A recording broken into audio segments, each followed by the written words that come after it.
Yeah, sweet, bro. As you mentioned, I already shared the offer and the basics of what we want. And the way I thought is I made a doc, put some main questions to it and some resources, I guess, if you have that will help us. And then I have a bunch of other questions. So the first, like the main questions, if we could just answer that, that would really help. So let's start on that and see if we have time. Then if we do, then we can go on to the next question. Yeah, perfect. Absolutely. Okay, so this Okay. is the document right here you're talking about? Yeah, exciting. All right, cool. Yep, so I saw this, the current funnel, current offer, people with lots of jobs. I saw this, so this is good. All right, questions. Yes. Yeah, pricing structure. So great question. So you're talking about the $33 a month thing, right? With Yes. how has he sold a lot of those already? Like for Theo, like No. what kind of stuff has he sold in the past? Has he sold any like Yeah. coaching programs or anything like that? No. So here's where we started working with him. So when we started, he didn't have anything. He haven't sold anything. He had one small course which where he was teaching handstands and just higher level movement stuff. But when we went in, I was more like, you can do this, but it's pretty hard to scale in this niche. So and just listen to his backstory, and he used to work in 9 to 5, and that backstory aligns well. So I thought maybe we could tap into this market and see the results in here. Mm-hmm. Yeah, I saw that there's like there's a few people in the $33 a month offer. I think there's like 8 people that are in that community. Yes, Are they but all are they yeah, all but paid or is that like free no, people? no, no, we just added them for as testers, just to get the feedback. So no, not none of those people are paying. Okay, got it. Um, Actually, I know someone that sells a handstand course right now, or like Hmm. something kind of similar. I mean, this is different because you guys are offering mobility, so it's more of like Yes, learning how to stretch and different things like that, right? Um, yes. so I would say, yeah, I mean, like, is there a specific result that you guys are promising? Uh, Like, other than improve your mobility, like, you know what I mean? Like, what's the like kind of like what's the main core of the mobility offer? do you mean like, for example, if it's a fitness of like, oh, you will lose LBS? Do you mean like Yeah, that? exactly. It's like yeah, Yeah. like you take my fitness program, you're gonna get six-pack abs, lose 15 No. pounds. No. No. So the kind of like the target audience, we are specifically looking for people who are really struggling with trying to find time to workouts or really need something in their life that could make them feel better and can maintain their energy levels probably. So we don't have a specific goal like Mhm. lose an LBS or get to X amount of money. Anything? It's more like how solve them their pain, like getting out of their pain. Most of the people struggle with like back pains, sciatica, kind of like that, right? I'm kind of working on the fitness niche and as an appointment setter and maintaining marketing for them. So I usually talk with them every day. So their pain point is kind of like, hey, I don't have any time and I don't think I could do that. And I can't even spare like 30 minutes for it. So why don't we split out? The idea of it is big idea of it is like kind of like, why don't we split it out and just create my mini movements or snack movements so that you Mhm. can get out of the pain and feed and boom your body freely. So it's Mhm. kind of like targeting the audience who is like super sedentary. Most of them Mhm. are like they used to work out, they used to like have Yeah, a but really they good they got muscles. an office job or like they work on the computer Yeah, now and they Yeah, don't do anything. yeah, Okay. exactly. Got they it. do Got it. anything. Okay. Yeah, so I think there needs to be some kind of like a specific promise of some kind, right? Because the only Okay. the only problem that you have is like whenever there's not like a specific promise, it's like, okay, but like I'm gonna go and do your mobility program, right? But it's like, what do Mm-hmm. I get out of it? Like I'm gonna move a little better. It's like, so Mm-hmm. usually like you want to try to sell some kind of transformation of some kind, right? So it's like Yeah, yeah. Mm-hmm. like, hey, you take so like a good one, and not say you should use this one, right? But it could be like get rid of tech neck, you know, like Hmm. follow my 90-day program or follow this thing for 3 months and get rid of tech neck, right? You guys know what I mean by Okay. tech. Yeah, yeah, yeah. I I do. don't specifically understand what you mean, but I get the idea of just solve So, one specific problem. Let me oh no, The pain I one with have the I, button. pain. I have it. I Yeah. can show you. Yeah. So it's like whenever we work on a computer, like people that work on computers and stuff all the time, they tend to like lean their head Yeah. forward a little bit, like this. Got it. Yeah. And so their neck, your back ends up hunched like this, right? And so like Got it. Yeah. it's a big problem for like people in that like work office jobs and stuff, right? So if it was like Got if it. it was like, hey, like get my neck mobility exercises so that way you can get rid of tech neck or fight tech neck forever or something like that, right? Yeah. Um Yeah. so I watched VSL, but yeah, I wasn't really sure about the specific promise because it's more of like a Mm. monthly offer, right? So Yeah. so Yeah. usually if you can nail down like one specific like promise, then that will help out a Mhm. lot with the sales, right? Because Yeah. I'm just thinking like me, I kind of fit the demographic, right? Like I'm Yes. Yeah. a customer. I'm in my 30s, right? So it's like I work on the computer and stuff Mm. all the time, and like I'm doing all that Yes. stuff. And so like when you tell me that it's gonna be a mobility thing, Why would I do it? I'm like, Got it. okay, like I'm like Yeah. relatively mobile, but if you say to me, yeah, man, like do these stretches and I'm gonna make your back feel like amazing or your neck feel amazing from all the long hours at Makes the sense. computer, Yes. okay, then I might be, you know what I mean? I might be more compelled to Yeah. Yeah. take that action. Makes sense. Yes. So, Yes. that's how we can mess with the pricing structure, right? Because whenever you're promising a specific result or like a specific thing like that, then all of a sudden you can tag a price to it. That's not necessarily like, I could say, hey, that's a $297 program, or that's a $500 program. You know what I mean? And Mm. Yeah. Yeah. it comes with, 12 weeks or 16 weeks of training in my community. You see? So it's like, Got it. so that's kind of how you can play with the pricing a little more. Because right now Mm. the way it's set up is like you're saying, hey, get 3 months free or get 3 months at a discount inside my community. Yeah. Right? And so that's like Yeah. Mm. it's cool. It's like, all right, cool, I get a 3 month discount. But Uh-huh. but if it was like, hey, um, follow these exercises, you're gonna get rid of your tech neck in the next 90 days, and you're gonna get access, and you're gonna be able to keep access to my community or whatever. You see, like we kind of Yeah. want to bundle it into like one specific promise if we can. Makes sense. Mm. Yeah. So as Yeah. I'm In that talking, way, oh, go ahead. yeah, in that way, when you say just like 247 or 297, we still hit the LTV, right? Rather than like 73 and selling $37 membership for like Mhm. 6 months or 8 months. If we just sell them for like 297 for whatever the price for 12 weeks, we still hit the LTV for 12 months, right? Correct, exactly. You still get the full, you get them to Mm. pay for a product up front, right? So you're gonna make Yeah. that $3 or whatever anyway. But then there's a good chance that, okay, great, I followed your 90-day program. Now I'm gonna stay in your $33 a month membership, so you have like Mm. Yes. recurring Yeah. revenue Mm. afterwards. Yeah. Makes Yeah, sense. cool. Yes. So that's what I would think about like with this. So if I don't know if Theo has anything specifically for that, if he has like a tech neck work, Mhm. exercises or like something, or like maybe even like um like lower back something, you know what I mean? Like Sciatica. just Yeah. Yeah. Yeah. Yeah. like Yeah. sciatica, yeah, exactly. Like Yeah. get Yeah. rid of your sciatica in the next 90 Yeah. days Yeah. type thing, you know? Got Mm. it. Yeah. Gotcha. And He haven't done what would anything, you but Yeah, go what would you suggest for the pricing range? Would you suggest like 297 or more than that Yeah, for 12 weeks program? so I'll show you guys. Actually, I will let me see if I can pull this up real quick. And if I can't pull it up right this in the next like 2 minutes, then I'm gonna find it and I'll send it to you. We did a VSL yeah. for a lady who does she does handstands. Mm-hmm. Uh-huh. She has like a handstand offer, and then she was selling at a 297 price point that I thought was really good. So hold on one second. VSL.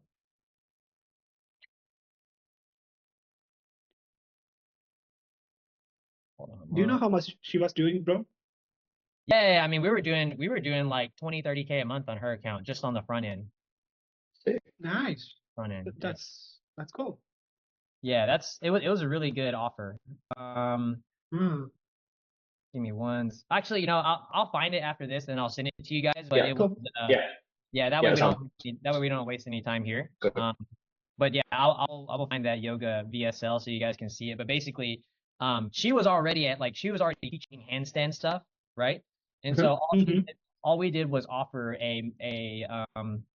we offered an annual subscription to all of her handstand stuff for a different price, you know? So Got there's it. a bunch of different ways that we can do it, but yeah, so I think 197 to 297 is like a good range for this. If you're offering a specific promise, right? But in the sell, it's like you're offering 3 months at a discount of how much? I think it Yes. comes to 79. 20%. Yeah. Yeah. Yeah. Yeah. So to me, that's not like super sexy. You know what I mean? Yeah. Mm. Like, Yeah. Totally. it's like whenever I want whenever I want to hit like it's got to be something that's like, yes, absolutely, I want Yeah. that. You know what I mean? It's like Mhm. the 20% discount on 3 months is okay. It's like, cool, I might buy it. You know, you're gonna have Yeah. with his level of following, you're gonna have some level of people that are gonna buy that for sure. But Yeah. I guarantee they would be more tuned for a specific result. So I would go talk to Theo and I would say, hey man, like, what are like some specific things that we could promise someone as a result, Mhm. like of going through your mobility, you know, like, or I don't know, does he have testimonials as well of like people that have kind of like gone through things? Yeah, but a lot of his stuff are not online, but offline. He just retreats and stuff. So a lot of stuff are offline. He's one of those. Got it. So he's like one of those Yeah. spiritual dudes. Yeah. Yeah. These are great. No, those people, those are great accounts. Like if you can, as long as you get the promise right, you know, those are money making accounts for sure. So he's got the right people around him, a right niche, so to speak. So that's good. Yeah. Yeah. So I would go back and ask Also, them, hey, like people that have gone through your in-person workshops, all that stuff. Like, what are some things that they were like? What were some big problems that they said they were having? And then like, what did you help them with? And see if you can identify like a few different ones, right? Because you may find out that there's like 3 different things that he helps with, right? It might be like yes. neck, it might be sciatica pain, and it might be, you know, hip mobility, right? Mhm. Something like that. Yeah. And Oh, one interesting thing. go ahead. One interesting thing saying that I saw from him is like his mom and his grandmother, everyone was like one of his friends also was like kind of like walking all that, and they had really had the back pain and they really didn't be able to move their body freely. But he started putting them on a program for the mobility thing, and they went from not being able to like sit for like 30 minutes straight to being able to doing the pancake move, right? That's the kind of transformation he was doing. So that's why we choose this, mobility path and stuff. Well, and so we can lean into mobility, but I think it's like mobility is like such a it's such a broad Broad. It's really broad. like very Yes. broad. Yeah. Yeah. And so So maybe quick question here. I absolutely understand what you're pointing out, and I would really like to make that quick. But my question is, we have done some amount of work on this one. So would you suggest we go to make this change and then launch the program, or would you suggest launch this and then figure out, yeah. I mean, what I think specific offer you could solve and add it in later? I think you already have a VSL, so that's fine. Like I said, I think it's going to sell as is, meaning like you're gonna have some level of people that are gonna take the offer just because they like Theo and they want to buy something. You know what I mean? Also, like one more thing on that is, Theo is not confident that he can make money because he hasn't ever done it. So if we could just get in some sales, it would massively boost his confidence on doing this stuff. Yeah, for sure. So then I can go in and tell him, bro, to make this better, we can just focus on one small thing. We also have more feedback, and then we could make much more better program. Yep. Well, so I think, like I said, I think it's fine as is. You're gonna make sales because like there's people that like Theo, and he's got a big enough following that Yeah. some level of audience is there that's gonna buy, right? Yeah. So what I'm thinking is like longevity wise, I'm not sure if people are gonna, right? So usually what I experience whenever I launch accounts is we usually experience an initial rush of sales, right? So the first few posts, what you do, you're gonna start making sales, right? The question is, after 2 or 3 weeks of making posts, how many sales are you making? And that's where you start seeing the real numbers, right? Makes sense. So from a client standpoint, I think you guys run it exactly as is. You're gonna make a little money, awesome. But just know that you may want to increase conversion rate with a new VSL in a couple weeks or 3 weeks. But what I would do is I would learn a lot from the people that are coming in with the chats, right? Yes. Find out a lot about their pains, their struggles. Make sure you do a really good job setting them, right? Just so that you can document that later and say, okay, well, here's what I think would be good, like individual offers that we can run, right? Yes, makes sense. Okay. Also, bro, there is one guy who does a similar offer. So if you want to check him out, because his username is Roy Gold, OYE.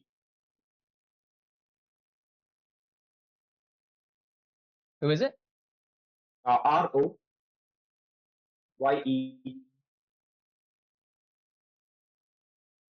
Yeah, that guy, second one. This one? Cool. Yeah.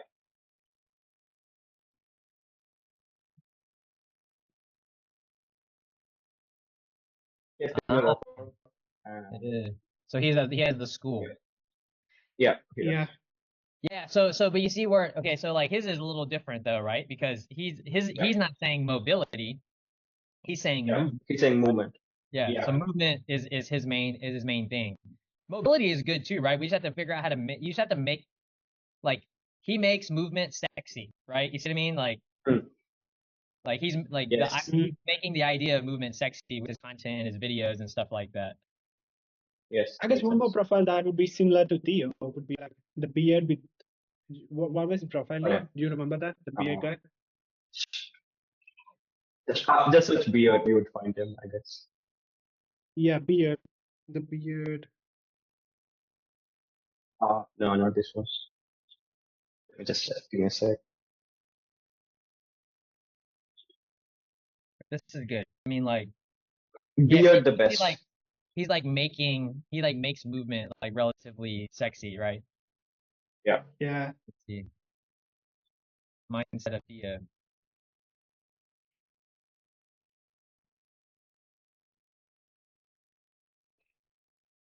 Oh, he posts a lot of content with his wife. Yeah, his girlfriend. Yeah. Movement. Yeah, I even like this. He said movement snack for office work. Yeah. Yeah. We kind of tested that reel to just figure out the market content. Mm-hmm. Yeah. Okay. He's a traveling yoga teacher. That's good. I'll go over here so she can. Yeah, so so to reiterate here, I think you can definitely play with the price point. I think it's fine right now, but I definitely think you can make more if you package it into a specific promise, right? Yes. Hey bro, can you just check it out? The beard the best you can be. It's an interesting profile. What is it again? Beard the best you can be. Beard. The second one. Second one. I mean, yeah. Beard the best you can be. Okay, mobility coach. Nice. Yeah. Get out of pain and move better. That's I do mobility training, weight training. This is good. Travel mobility routine. This is good.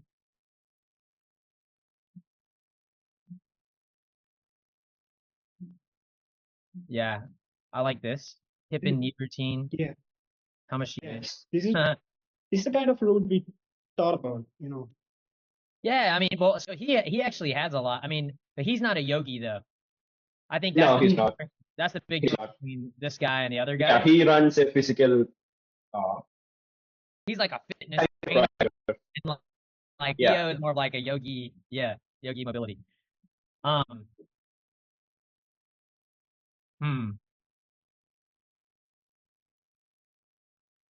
Yeah, I like the yoga. I think the yoga person is gonna have more people.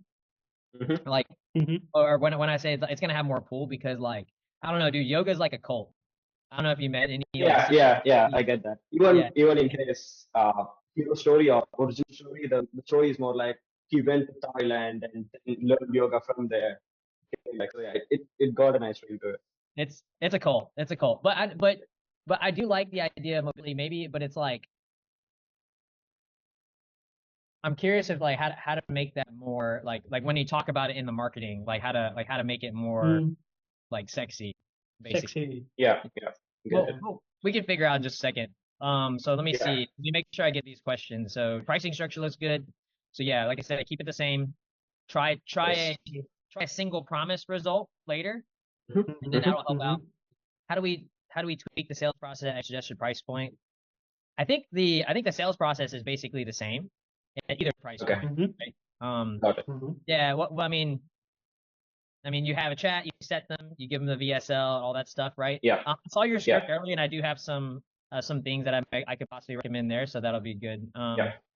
What's the best process I've seen for school communities? Honestly, like it's so interesting with school communities because there's a couple ways that you can do it, but there's people that run straight ads to the school page and it works, right? Mhm, There's other mhm. people that just that run them through like a survey and stuff. So I Yeah. don't think there's necessarily a best way for school communities. I think the way you guys have it set up is fine, right? So it's like, hey, they Okay, watch yeah. PSL. If you're interested, Got it. great. You drop a link to the school community and you can get started there. Got Yeah, it. Yeah. I don't think there's anything. I mean, if you want to run ads in the future, then you can always run ads like direct to the page. Mhm. So like for example, I really saw your case study with Cody Dunlap. I guess that's how his name runs. So I saw you got him some really cool results with school. So yeah, that's where I yeah. So what we do for mainly wanted to ask it. Dunlap, or sorry, I'll just draw it out or draw out a picture for you guys real quick so you can kind of see it. Yeah. Um,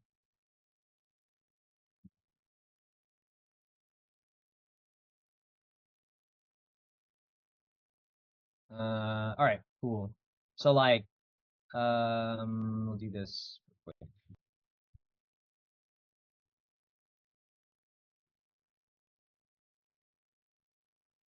So basically it goes like this. It's like, we'll say CTA, or however the CTA happens, right?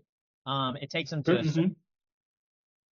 and then the survey pre-qualifies them. Got it. Then, if they qualify, they see the VSL, Mhm. and then chat. So it looks like this. Huh. So instead of me doing the setting process, or instead of me having to like find out all that information, I just have them take a survey first, basically. Uh-huh. Got it. And then, Yeah. and then the survey process automatically takes them to the VSL, and then we chat afterwards. So I'll show you. So hold on one second. So we set up that, and I'll show you how we have it. So I have that process set up for a few different client accounts. Hold on one second. So here's an example of this.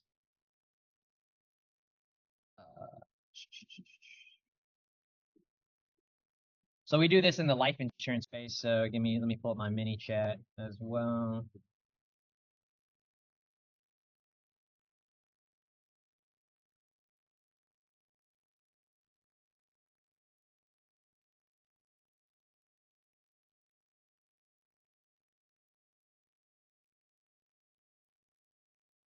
Okay, so you see this, right? So someone opts in. So in this case, this person opted in from a comment on my post. So they made a comment on one of my posts, right?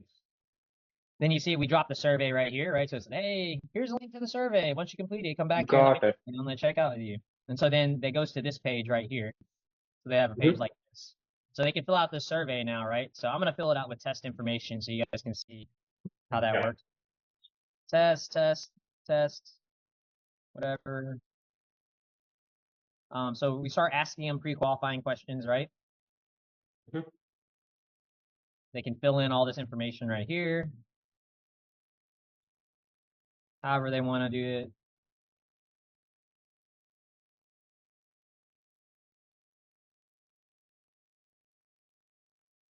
As you can see, a lot of questions.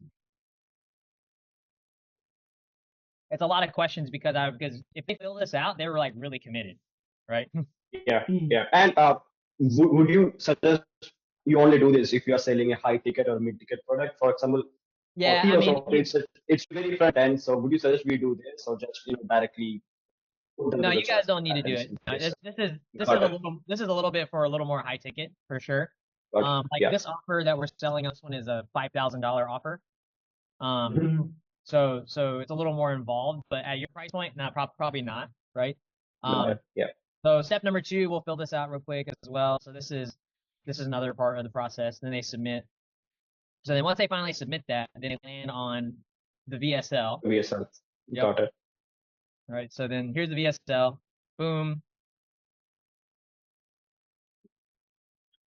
they can proceed to the next step, right? And it's like, hey, thanks for completing this training. Return to Instagram chat and message the word done, right? So Mhm. they'll tap here. It'll take them back into Yeah. Instagram now, right? Yeah.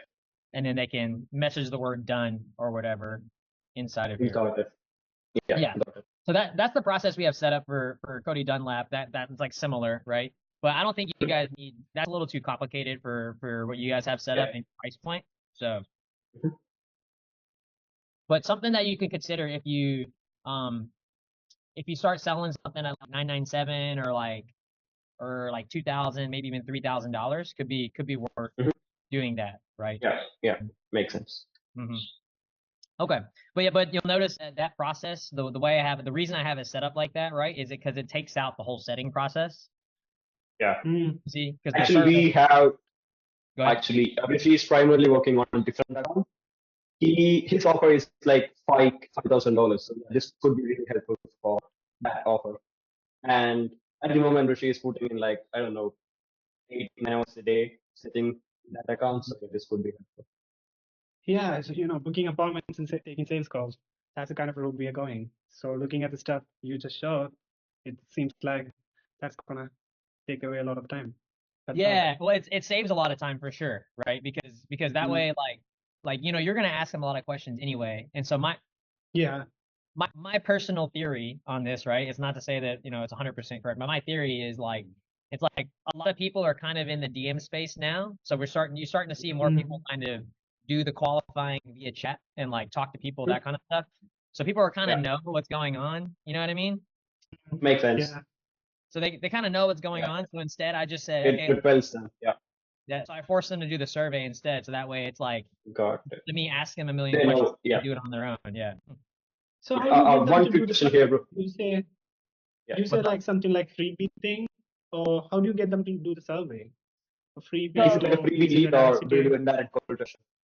Yeah. So how do I get them to fill out the survey is it's based on the ad, right? So it's like Okay. the call to action in the ad is like hey, if you're interested in learning how to level up your IUL game with life insurance, then just fill out this quick Uh-huh. survey to see if you can qualify to work with us, right? Got it. Yeah. Okay. Something like One question here, bro. what's up? One question we had one quick question. One question we added to the not so important questions is: would you prefer freebie leads or like leads or any other account that we mentioned when we are, using freebie call to action? We are getting way more leads than direct call to action, obviously. But would you suggest we stick to that what we're doing now, or would you suggest ditch freebie leads and just focus on direct leads? So I've made a lot of sales from both. What I would say is I would do more freebie CTAs in general, and then I would do less direct call to actions, but I'd still do them. If that makes so I don't know how many times you guys are posting a week, right? But let's say you're posting 3 times a week on the feed. Well, then I would do two of the freebies, and then I would do one as a direct. Got it. Because basically, the problem that you run across is that whenever you start running direct call to actions over and over and over again, that tends to stop follower growth, right? Yeah. And so yes, we want to make money from the audience, but we also don't want the influencer or the client we're working with, we don't want their audience to like stop liking them, if that makes sense. Yeah. Yeah, that makes sense. So if you're posting direct call to actions all the time, like, every single day, 365, blah, blah, blah, blah, blah, right? Then that will make the audience not like you very quickly. Especially in the yoga niche, because they're like more of like spiritual and like they want to like, you know what I mean? They're kind of in more of like this everything should be free type mentality. Yeah. So you want to lean more towards free value. And do your direct call to actions, but I would just do them less frequently. So freebie CTAs are great. Those are easy. I think it's just a matter of like turning the conversation. It's like obviously whenever they come in for a freebie, that does not mean that they're ready for a sale or want to buy the thing, right? Yeah. And so we can talk about that in just a second for the closing side. But it's just more about how you transition that freebie lead into like a sales conversation and start talking about the core offer, right? Yeah. Yeah. Quick question, not question. So currently, how Rishi is doing it, he's going really personal with these chats. It's not like he's following just script or anything. He's just going really personal, really like talking to each person. So because of that, the quality is high and his booking rate is really high. But also, it takes a lot of time and a lot of effort. So would you suggest we just stick to that, or implement the survey funnel? Wait, so I guess that goes into the DM sales part, right? Yeah. So wait, now Yeah. you're saying that Theo is doing it by himself right now? Oh, no, not Theo. I was talking about a different client. Oh, okay, got it. Yeah. Wait, repeat your question one more time for me, Sri. Yeah. If you want to pull up that client's profile, his name is Jake Wood. No, I don't need to necessarily know the client, but repeat your question. Yeah. Like you're saying So it's taking a lot of time, or yeah. Yeah. So his offer is $5,000, and the way she's closing, Rishi's doing his DM setting. So the way he's doing right now is he's really talking to the people, and it's not like he's just using the script. He's like really talking to the leads and then booking a call. So because of that, the lead to call ratio is high, but at the Yep. same time, it takes a lot of time for him to personally talk with every lead and book them to the call. So do you think we should just keep it that way, or do you think we should implement the survey funnel for that offer? Well, so now you're talking about the influencer himself is talking to these people, right? No, I'm For talking sales about call. Rishi talking. Nah, you mean for the sales calls or the appointment setting? The I'm appointment doing setting. the appointment setting. Yeah, I'm doing the appointment setting right now. Okay. Well, so You didn't so get it it. sounds like you're saying he's having like a personal conversation with them. So is he setting the appointment, Yeah. or is Reishi setting the appointment? Now, this is how it goes. So Okay. I had a conversation and I set the appointments. So I usually spend like 6 hours or 7 hours, just like every appointment setter.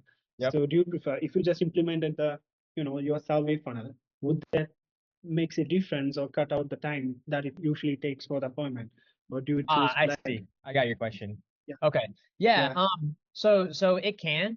Like usually what you want to do if you're going to implement like something like this is you kind of have to Mhm. transition them a little bit, right? So Okay. so what I mean by transition is like, so I'll pull up my script. Uh-huh. There it is. iBasic script. Okay. So it depends on how they come in, right? But let's say, so this is something. This is basically what I would say, like in order for me to like kind of start transitioning the conversation. So we're gonna assume that they're interested in the details, right, or whatever it is that we're Okay. on. And so then I'm like, awesome. Hey, I just need to make sure this is even a fit for you, and I don't want to waste your time with a bunch of questions. So I made this quick survey to help speed up the process a bit. I'll shoot you over the survey now. We send the survey link. Once you complete it, Okay. come back here, let me know. I'll be online in a bit to check on you. So Got it. that's how I transition into the survey. So it's like right at the beginning, Yeah. right? So there's It's like, kind of like a type form funnel, right? The What's that? assessment part. Kind of like a type form assessment part. exactly, cool. yeah. I mean, yeah, you could use a type form right there. This is built in Go High Level, the way I have it right here. Okay. But you could easily Okay. put it in type form as well, and just have the last screen of the type form pushing back to Instagram. Yeah. Yeah, I'm actually doing that one, and it's really working well. Using the bio link for the bio link. So I Mhm. usually send them to a type form, and then that works. That's really work. And the people who are coming from the type form is usually like super qualified, and Yep. they're easy to book. Close more. The closing percentage of those leads are higher. So yeah, I really like that. So Yeah. usually do them in the DM itself. Yeah, I do Make it in the them go through DMs that. too. Yeah. Interesting. Yeah, and like I said, it's weird. It's a weird thing right now. Like I said, I feel like people know that people sell in DMs now. Yeah. Like, Yeah.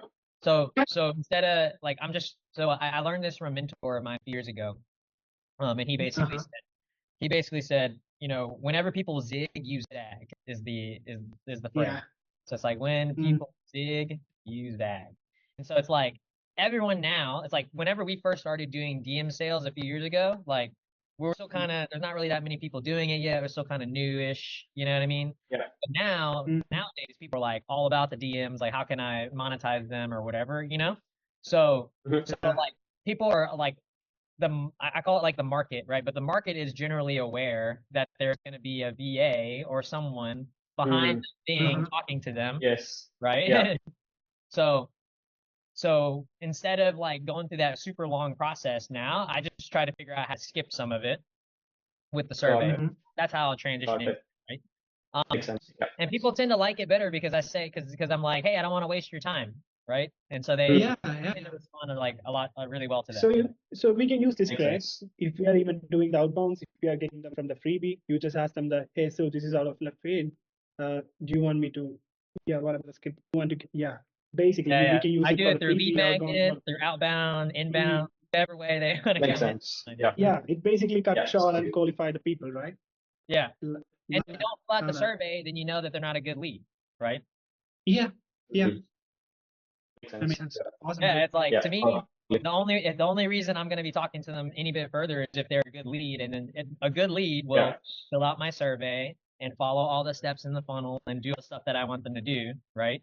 And so Yeah. okay, so when they land on you at the end, that's good. What? Go ahead. Yeah, would you have any copy of that document you have for the script? It would be super helpful. Yeah, I mean, I can show you guys this one. I can make a copy of some of my stuff, but I think what will be Yeah, easier is if we look at your script right now, and I can just show you how to Oh do yeah. it. got Yeah. it. Sweet.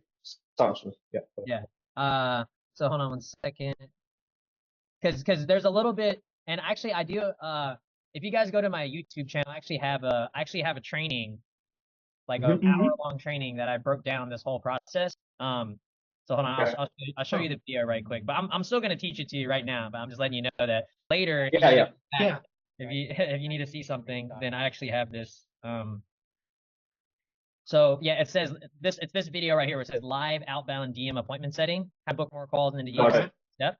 So Yeah. this video I actually break out like the whole structure of like what I'm about to talk to you guys about in just a second, right? Okay. got Yeah. it. Yeah, like this thing goes into like incredible detail. So like here, right? So yeah, you'll see as you go through the training, Nice. I go through step by step and I say, hey, this is how you do this, this is how you do this, this is how you do this, and I'll show you Yeah. examples from our scripts too. Um, Mhm. so if you need a reference point, but basically, I wanted to pull this up for just a second because I wanted you guys to see this little process diagram. Hold on one second. Mm, Uh, right here. Okay, boom. Got the 6 boxes, and that's gonna make. Okay, so like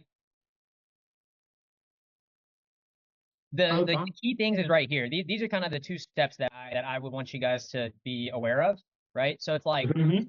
so this process is an outbound process, okay? But this could easily be applied for like if I did a freebie CTA, right? It could be Yeah. this. You could just erase where it says outbound and just start it at lead magnet, right?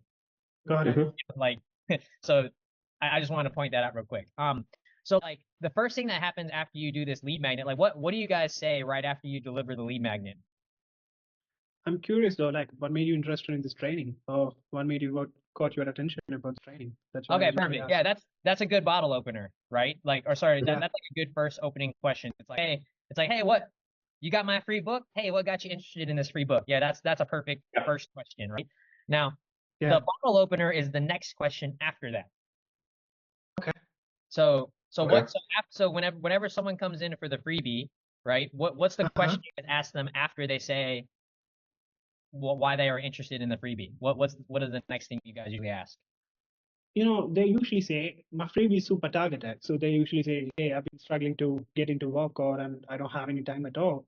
So I just want to like walk out from home, just use your 15-minute body training and then start working out. So I would say, oh, what are you hoping to achieve with your training? Just Or what are start you working talking towards right after now? the first message. Yeah, what are you ideally working towards right now, fitness-wise? Anything specific you are aiming for? That's a kind of like get the whole idea Yeah, of yeah, what they want to exactly. Okay, achieve. so that's what I call the bottle opener, and bottle opener plus Gotcha. question. So this is a whole phase, right? Because you Yeah. can't, and then so like when you're ever like in that scenario right there when you're talking to them, right? You're trying to find out if they have a problem that you can solve, Yeah. basically. Yes. Exactly. You're, Yes. you're basically saying, hey, like what are you interested in this? Oh, okay, you're trying to fix your back or whatever, and it's like, all right, well, like, Mm-hmm. why do you want to fix your back? Or like, Yeah. you're starting to ask them a bunch of questions to see if there could be a good fit for the offer, right? Yes. And Yes. this part Yeah. can be long, right? It could take like 7 or 8 messages sometimes. It could be as fast as Yeah. one, if they want to Yeah. if they wanna give you the information right off the bat, or if they don't want to share and you gotta network with them a little bit, right? And then maybe Yeah. they'll Yeah. tell you the answer or give you indication that they're ready in like 6 messages, okay? And then Yeah. we Yeah. have the turn. So do you guys have like a script where you say, like where you basically get them interested or tell them about the offer? So how do you guys Yeah, kind of what I transition do. the offer? Yeah. Yeah, so I basically find out what are they struggling with, what's holding them back, and get them to talk about their pain. And then one thing that I usually ask, make them self-aware of their problem if they didn't admit it. So I would say, do you think part of why you've been struggling with this thing for this last 6 years or 3 years is because of you not having a structure that suits your lifestyle? That's kind of what our offer is. So they would be, yeah, man, I think so. Like that's the thing that's holding me back. And then I would be like, you know what? Uh, you know what? Now that I think about it, it seems like we found each other at a really good time. Seem because we have been looking for a few more people to do exactly that, to work one closely with one-on-one right now. So what are 2 times you are available, Monday or Tuesday? Let's connect on kind of like that frame. It's kind of That's what like we do. So, take them from problem aware to solution aware, then kind of throw in the 5 and 30 to action. Got it. Got it. Got it. Yeah. Okay. Yeah. So I like that. I think the one thing I specifically would change is I would spend more time, like, what's the word? It depends if you use the survey process or not, basically, right? Because Mhm. okay, so I am in this example where I'm teaching here, I'm not using a survey, if that makes sense. Yeah. So Yeah. okay, this, for this this is a one.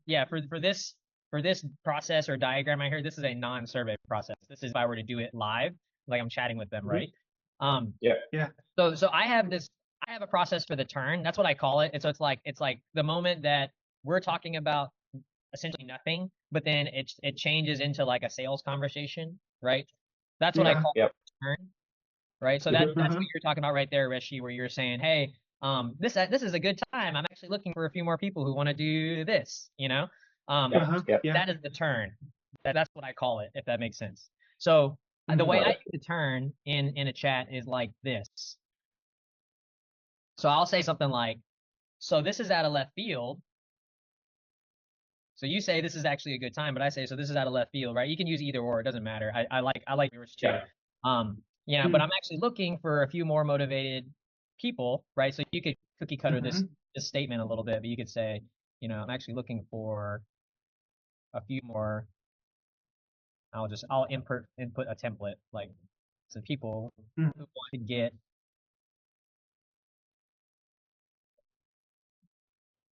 outcome in time. Right. So it sounds like you guys have a little bit of this already, which is good, right? Um, Mhm. but yeah, like this is the part that really needs to be fleshed out, right? Because basically you want to figure out like when they come in on the lead magnet, right? What are the questions Uh-huh. that I need to ask them? Open up relatively quickly. So then that way Mhm. they can identify that I can identify that they are someone that is that like has the problem, right? And we hit them with the turn question where Mhm. then we Mhm. change the conversation from outbound or lead magnet into a sales conversation, right?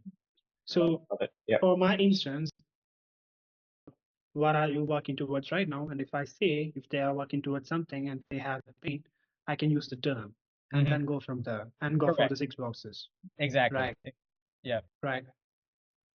exactly. So I would say this part is key whenever you are talking about driving a lot of lead magnet, a lot of Mm. lead magnet Mm. leads, right? That's why I wanted to point it Yeah. out because because you have to really master this in order Yes. to make sales on that side because you're not going to be Yes. able to get as many direct intent leads, or meaning like where you're saying, hey, come buy this thing, the mobility program or whatever, right?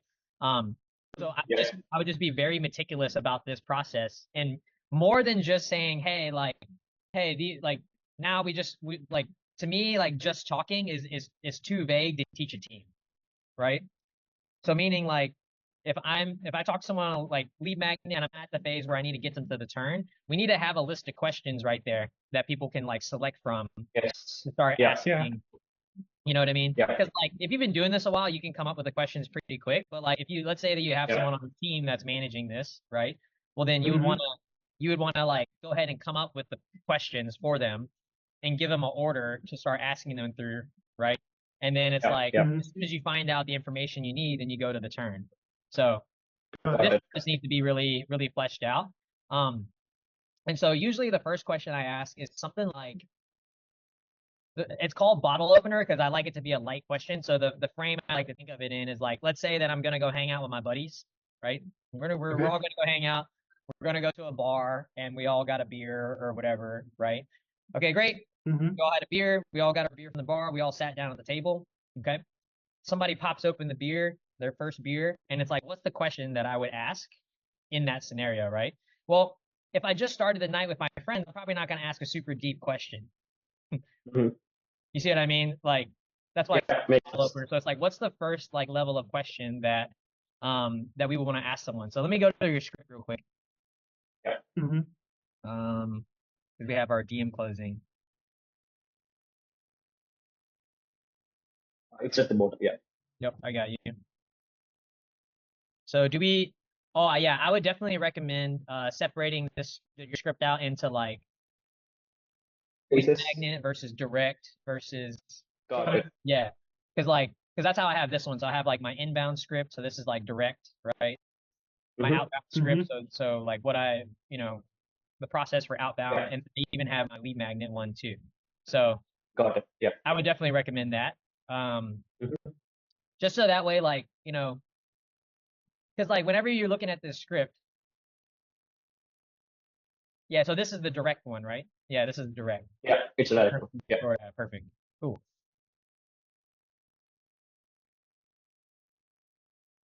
From a comment, this is good.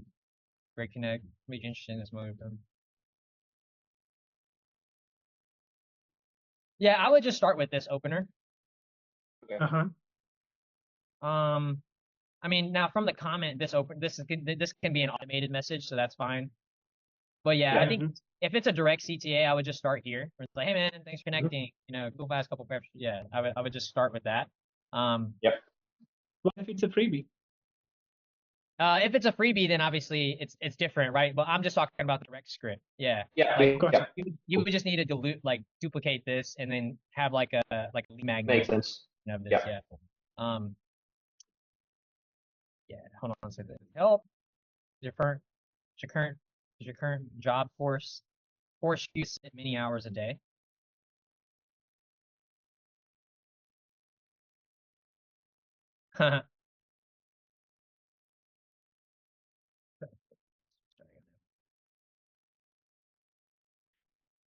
So I think this question is probably not necessary. I think you could probably go straight to this one. I think this could be your first Okay. one.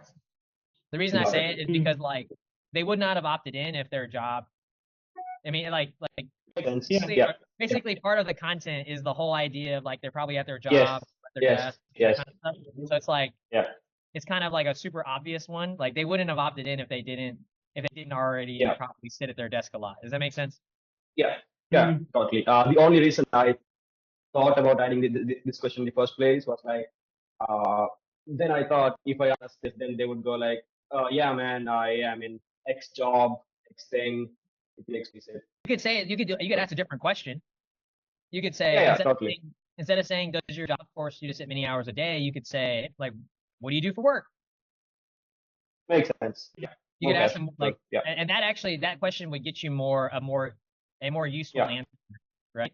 Got it. Because Yeah. at least you would get their occupation or what they do for a living. They'd be like, oh, I work remote. Yes. Yeah. Kind of like, hey, Yeah. seems Makes like you sense. also got a desk job. What do you do for work? Kind of like an obvious one, but Yeah, yeah, from yeah, time to yeah. Yeah. Yeah. More casual. Yeah. Totally. Yeah, you could say we do work. It's like, or then well, it would be good to know if they're like a 9 to 5 office worker or like even maybe they're a business owner, right? They could be Yeah. Mm. Yes. Yeah. could be a business owner that follows Theo. So it's like that's to me it's like we want to get information from these questions if we can.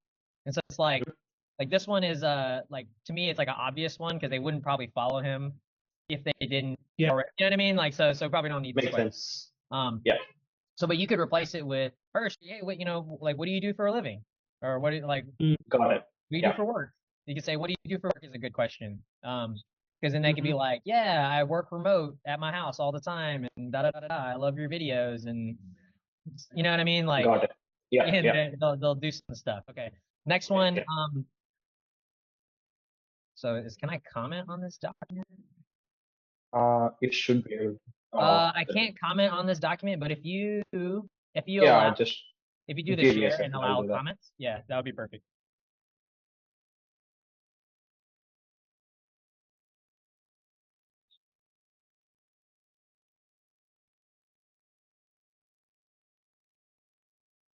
Yeah, but I would love to know. I mean, like to me, like I don't know, I'm just like an infinitely curious person whenever I'm like in sales. So it's like when I'm talking to Yeah. someone, it's like, yeah, I'd love to know, like, are you a computer programmer? Are you a project manager? Are you a da da da da da? You know, like what is your occupation or Yeah, job? now you would be able to comment, I guess. You would have to refresh it. But Okay. So I would be like, yeah, I would just say I would be like, what do you do for work? Or what do you do for a living? Something like that. got it. Yeah. So that way, like that way, I'm getting useful information from the set, right? Like if Yes. someone can just say yes, then it's like maybe not the best. You know what I mean? I want them to like Mm. talk to me. You know what I mean? Yeah, yeah. Because if I'm first reading this first, does your current job force you to sit many hours a day? I would just be like yes or no. Got it. Yeah. Yeah. Makes sense. But if I say what do you do for a living, it's like yeah, More open-ended questions than I'm a yes or no. project manager. I do X, Y, Z. I sit on my computer. I work from home. Da da da da da. Right? Yeah. Like that's like juicy information for a salesperson. You know what I mean? Like okay, Yeah, now makes you can sense. kind of like learn more about them. Yeah. Next one. Okay, so have you tried to improve your mobility in the past? Or you're just starting out now. So instead of saying improve your mobility, I would say like Work on. improve. I would say like work on. Yeah. I would Yeah. say have you tried working on your mobility before, or are you just starting? Starting out. Yeah, that's good. Got it. So like, Sweet. have you tried Yeah, this working is on kind of your the script I use for Jake for the fitness guy.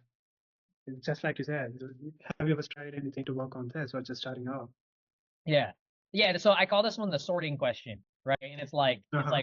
what we need to find out. So once I know what you do for a living, now I got to put you in a category, right? So the category is you've either tried stuff before or not tried stuff, right?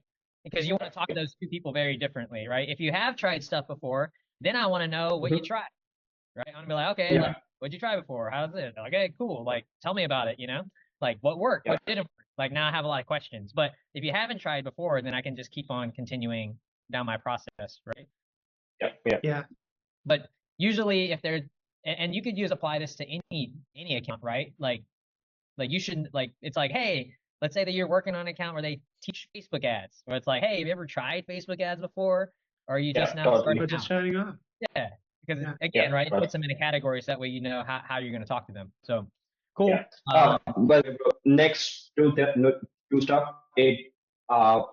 I should have better categorized it. One is for if they reply yes, I have tried, and the next second one is for if they say no, I haven't tried anything. Okay, got it. So this is if they start from scratch, and it's like, how did it work for you? What's the biggest struggle when it comes to your mobility you're currently right now? Also, how long you've been stuck there?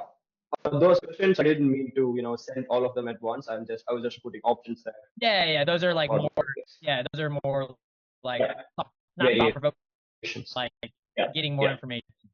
I got you. Yeah, this is good. What's been okay? Yeah. Oh, got it. How did it work? Um. So I like, instead of saying how did it work, I like what did you try? Got it. Because it's like, I mean, obviously it didn't work good, or they're not. You Yeah. know what I mean? Makes sense. Yeah. I use one more thing. I use like, do you like the results you've been getting from that? And that gets an interesting one. And yeah, and Yeah, I they like would be that. like, no, I didn't. Yeah. Do you like Yeah. the results you're getting right now? I think that's a good question too. Yeah.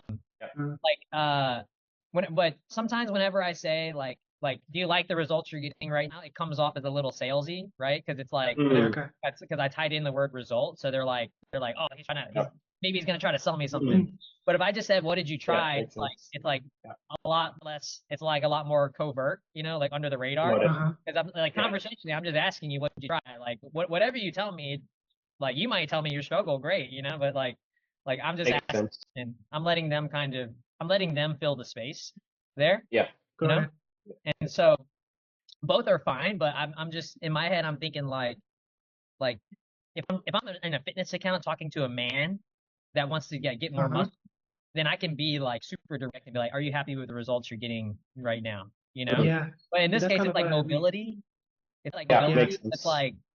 It's like I would much rather say, what did you try? Because it's like Uh, not like you know what I mean? Like it's a different kind of Yeah. Got it. yeah. Because it's like if I ask them like, what did you try? And they say, yeah, I've been watching your videos, but none of it's really like producing results for me or whatever. Then it's like, okay. Mm. Or maybe it's like, yeah, I tried to go to these yoga classes, or try to go to these yoga classes at my gym, and it hasn't been working too much. My back still hurts or whatever, right? Yeah. mm, The what did you try question is like it's like a little more innocent, and then like the question of do you like the results you're getting right now, or it's a little more sales focused, right? Yeah. yeah. Totally. Yeah. So I personally I don't necessarily I like to let them sell themselves as much as possible. Yeah. Mm, If it makes sense. So I don't necessarily Yeah. want to Yeah. lead Totally. them too much. I just kind of let them fill the space. Of Makes how sense. got they're it. gonna say. Yeah. Yeah.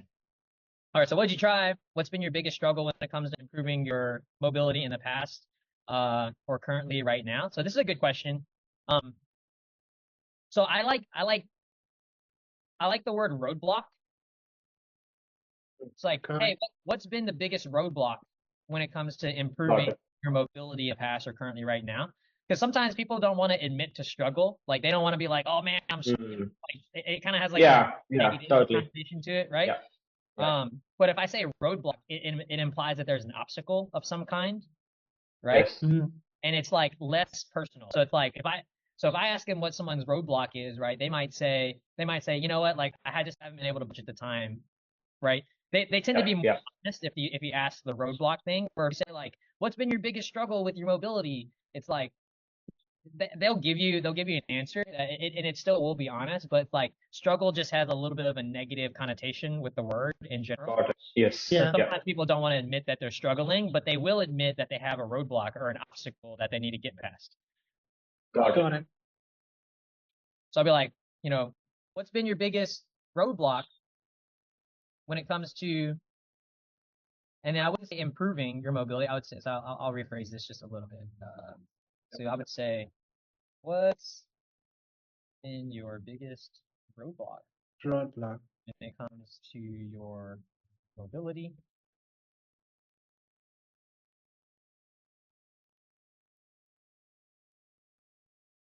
When it comes to your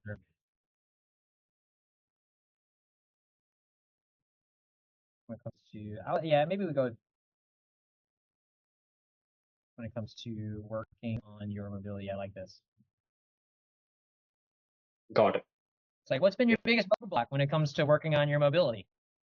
Mhm. They're like, oh well, you know what? Like, I'm not really sure what exercises to do, maybe, right? Or they're gonna, you know what I mean? They're gonna say they're gonna kind of Yeah. more. Yeah. But their struggle might be different. But if you say roadblock, you're gonna get you're gonna get you're gonna get an easier answer, I should say. Like Makes sense. Yeah. Mm, an easier answer. It's easier. So like I try to lean towards like asking questions that will also like get me the response. It's more natural. Yeah. But not necessarily like force them to admit that they have a problem per se yet, you know? Yeah. Yeah. Yeah.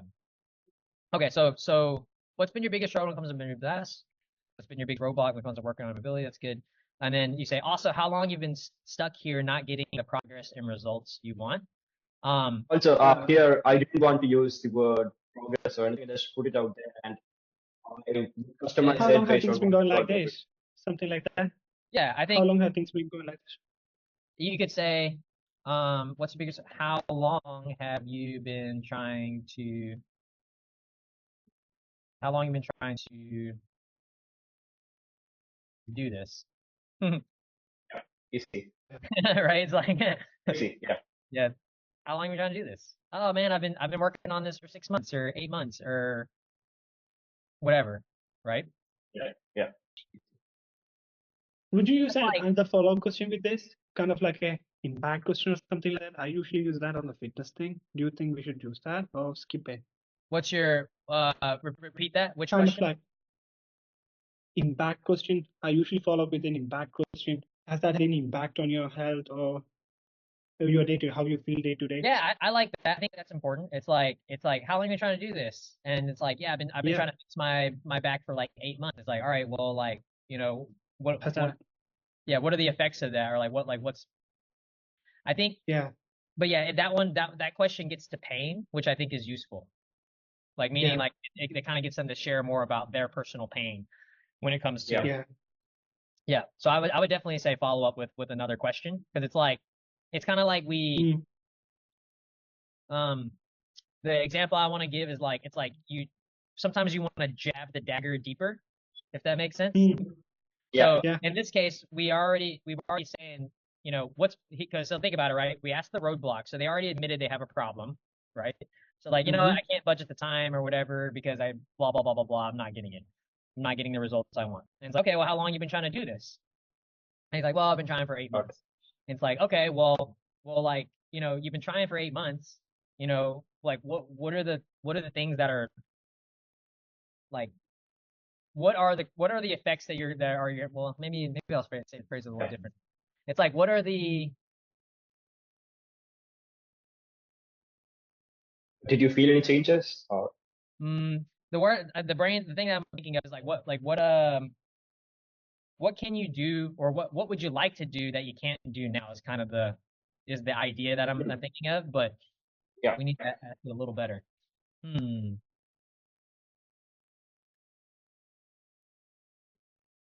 What would you But, but change? but just to walk through it, right? It's like how long you been trying to do this? I've been trying to do this for 8 months, and it's like, oh man, that really sucks. Like, like Hmm. what are some Yeah. things that or you could say it like this, what are some things that you'd like to be better? Or Yes. what are some things that you would like to improve? Yeah. Mm, Right? You could ask a follow-up question like that. Like what are Yeah. things that you'd like to improve?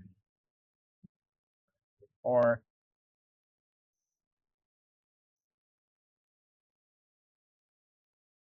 what you could even make it more vague like that. What are some things you'd like to work on? mm, Or work on improving, you could say it like this too. Yeah. And then they're gonna so how long you been trying to do this? I've been trying to do this 8 months. It's like, okay, so what are some things that you're trying to improve?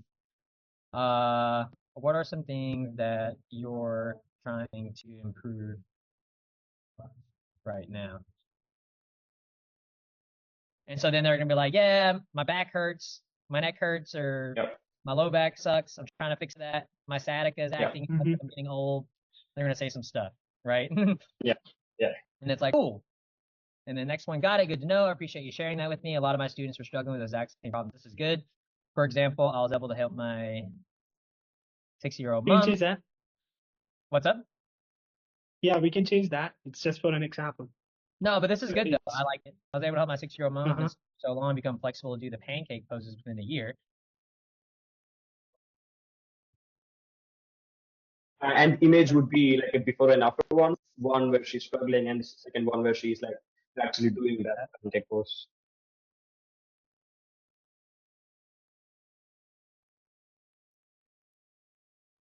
But before I share the details, is this something you want to fix now or later? And on a scale of 1 to 10, how motivated are you to finally start getting results? Okay, so I like these. I think we need to separate these two questions though. Got it. Mm, Because it's like you're asking basically the same thing, right? When you say, is that something you want to fix now or later? And then when you say on a scale of 1 to 10, how motivated are you to finally get results? But basically what you're asking is a priority question, right? Yes. mm, So you Yeah. don't yeah. necessarily need to ask both of them. We just Got it. yeah. Also, even in this, Bro, bro, we won't really go and say getting results. Would customize it based on what they have said. But this is just for reference. Yeah. I would say too, it's like so it's like, for example, I know this is gonna be a small copy change. I was even able to help my 60-year-old mom. Got it. Yeah. So it's like just adding that word even able, Yeah. Makes it like more. basically saying that like even a 60-year-old lady could do this. You know what I mean? Yeah. Even Totally. a 60-year-old Yeah. lady can get results with that. I was even able to so long, Based on everything you shared so far, I think you'd be a great fit for my group. Before I share more details about that, is this something you want to fix now or later? I would take out this one and I would ask them 1 out of 10 question. Got it. Sweet. So I would be like, hey, but before I share more details, on a scale of 1 to 10, how motivated you start getting results? And then they're gonna be like 5, 7, 8, whatever, right? If they don't answer 10, then we want to ask them what would make them a 10. Right? So it's like, so if they say, you know what, I'm like 7 out of 8 motivated. It's like, all right, well, 7's pretty good, but like, what would make you a 10? Like, what would we need to do to get you like 10 out of 10 excited to, finally start getting results? Yeah. Because what that's going to tell you is that they're going to tell you What they need. what they need exactly. They're going to tell you what Yeah. they need in addition to whatever that is, right? Yes. So that's why we want to And make then sure. we can come back later and just say, like, put it out there. We have this. Exactly. And it's like, they're like on a scale of 1 to 10, they're like, you know what? I'm like a 7 right now, but if I had all the diets and like just like different things to help me get along the way, that would make me a 10. It's like, great, we can do that, and then you keep. Yeah. Sweet. Let's go. So I just started this new group. People want to improve their mobility and maintain energy levels throughout the day with just 20 minutes a day. It's kind of new behind the scenes. Okay, so let's do this. So I just started this new group so let's say people. Or desk job workers. What's up? Or desk job workers. Well, we don't necessarily want to say desk job workers because like there's a business owner in here, right? Yeah, people that work a desk job are, you know what I mean? Yeah, totally. So I just started this new group and this is you could just say for people just like you. Yeah. Who want to improve their mobility and maintain energy levels throughout the day with just 20 so let's remove this and then we're going to say for people who want to improve their mobility and maintain energy levels throughout the day in just 20 minutes. Got it. Yeah. Throughout the day in just 20 minutes. Yeah. We want to improve the mobility and maintain energy levels throughout the day. I would be curious to see how many people respond to this like result, like to me. So this is the outcome that we are promising, right? Yeah. So this is where we need to test. Got it. So we can plan this out with like get you out of pain or get you solve the back pain. Yeah. Correct. So it's like improve mobility, maintain energy levels throughout the day. Maybe that's what they want, right? It could be. Sweet. But maybe they're like, I wanna improve my mobility so I can be pain free throughout my day. You know what I mean? Yes, makes sense. Yeah. So there is this part. The outcome is really what you guys need to test. And so where you're gonna learn the outcome is right here in the chats is one way. The other way is through the marketing, right? So whenever you make your call to actions, right? Whenever you see people respond to a certain thing, it's like, hey, improve my mobility in just 20 minutes a day. Like, that's the outcome that they want, or like the outcome, So that's the part that's going to be very adjustable here. Is this part. So I would play with that a little bit just to see how people respond. Sounds good. Yeah. Okay, to do very design, perfect. I think you're in. Okay.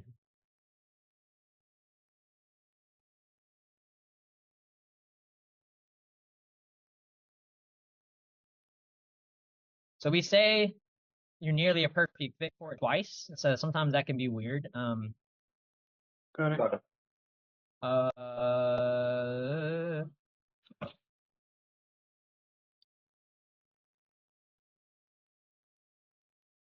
So would you suggest we remove it? Maybe we can remove this. Okay. Maybe we can remove all of this. And just do the 1 to 10 question. Yeah, and just go into, so got it. Really appreciate you sharing that with me. A lot of my students were struggling, da da da da da. You know, here's the image. And it's like on a scale of 1 to 10, how motivated are you to start getting results? Yeah, I think we can move all this out because I don't think it's necessary. And Yes, then we sir. Yeah. to this question, scale of 1 to 10, get the 1 to 10, great. And then we can say, hey man, like I think you're nearly a perfect fit for it. I just recorded a playing video with all the details. Cool if I drop the link here. Good. And it's like, cool, here's the link. Boom, give that a watch. Let me know if you're in or out, have any questions. So then they watch the VSL. They say I'm in. I'm pumped to have you in group. You're gonna make a great addition. Here's a link. Da da da. Okay, yep, this is good.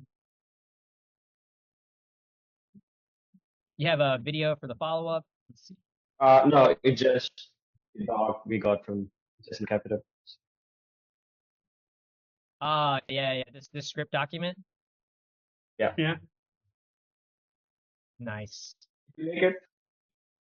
Yeah, I mean that's fine. I mean I think this is okay. It's funny because like, okay, I'm not whatever, but you can take this for whatever it is. But I think it's funny because JC wrote those scripts. JC was the one that wrote those, and or he had it like I was the one. Me and my other buddy, Zach, were the I know. scripts. So it's like I know. like okay, whatever. Yeah. With the video link sounds good. So I like to use an audio note right here. So I like how you guys have me with the link. I will actually get the influencer to record in audio, and I'll get them to say, hey, hey, it's Theo. Hey, it's so and so. Is there any trouble with the link? And I'll send that audio. Got it. Yeah. So because what you can do this in ManyChat, right? So you see, like I have Yeah. I noticed. I'll show you guys the cool. few different audios I use, right? Okay. You can kind of see them down here. So the first one, as you can see, I've sent this one a lot, 478 times. Hey, is there any trouble with that link you did right there, right? So it's like, hey, this is Theo. Is there any problem with that link? So that's a great follow-up for an audio, right? So you can send that for ManyChat with the audio.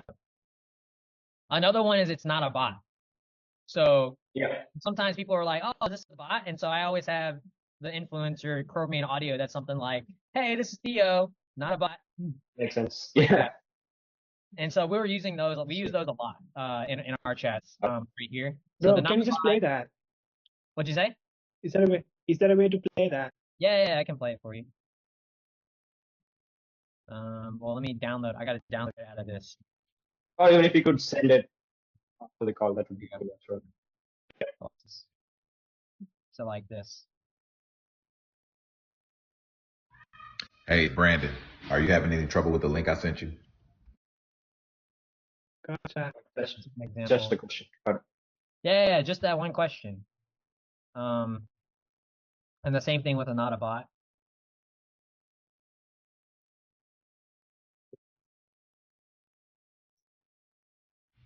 Hey, this is Brandon right now. This ain't bot. Yeah. Hey, this is Brandon right. Yeah, so that's useful.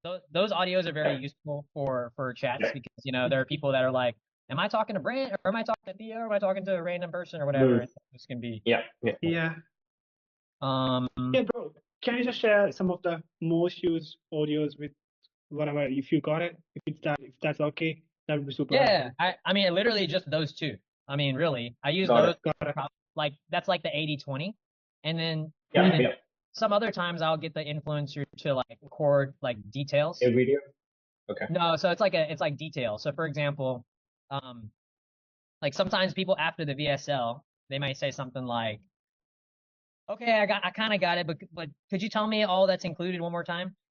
They may say something like that, right? And so I'll have the influencer just have a verbal version of what's in the VSL, like short 30-second or 40-second clip where they just say what's in it, right? And you can use that's probably like the third most used one, but I don't use that one all the time.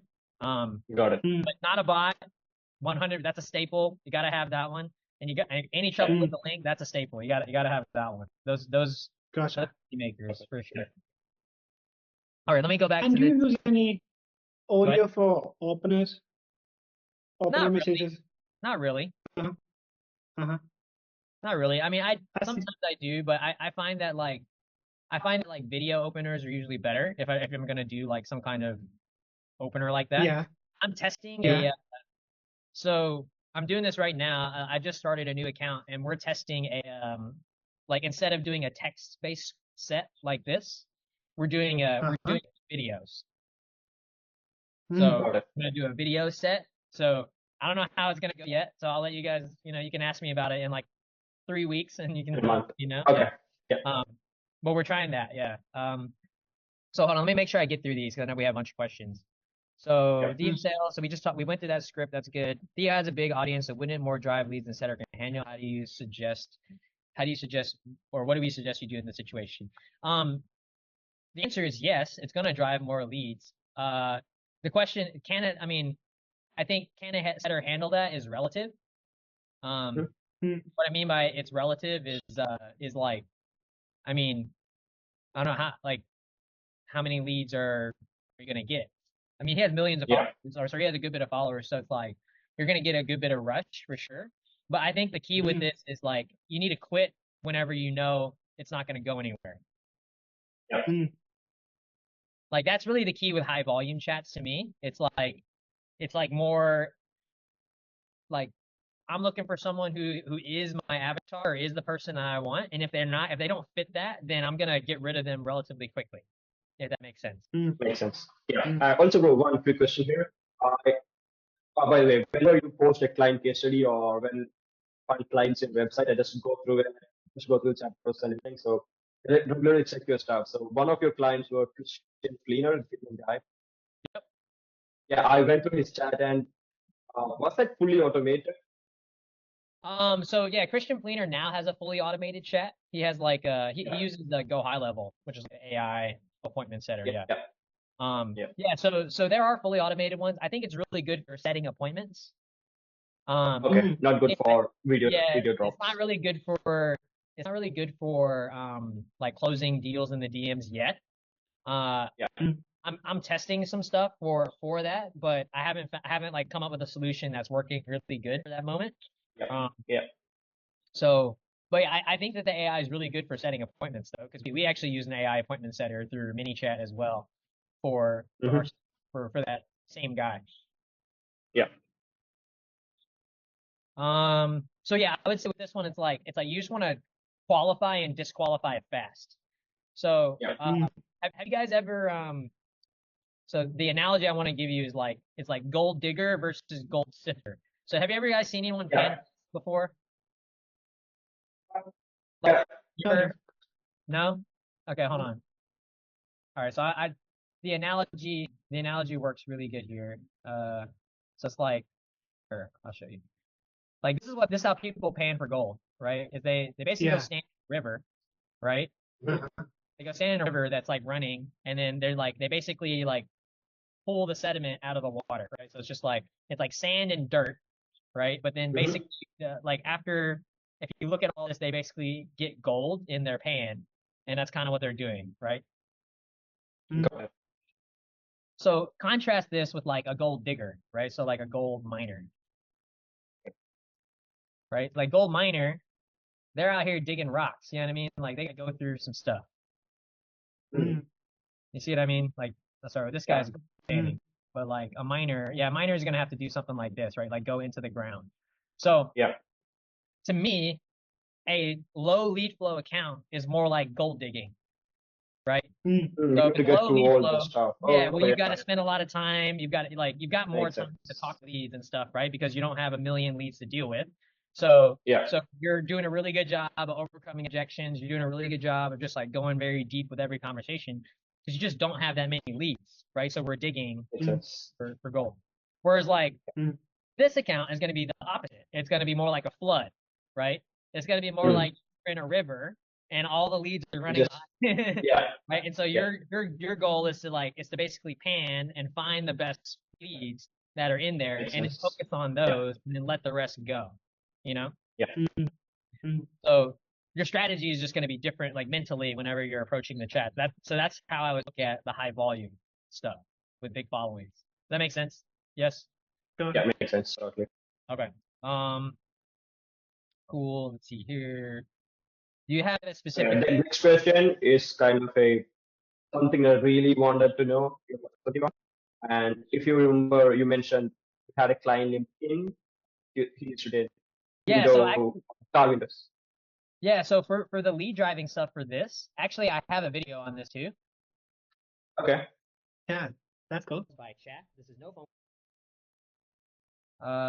So if I go into my video on this, it is. I'll hit this one right here. How anyone can get floods of DMs from high quality leads on IG and make money in 2024. So actually, I go through how I script out my my posts in here.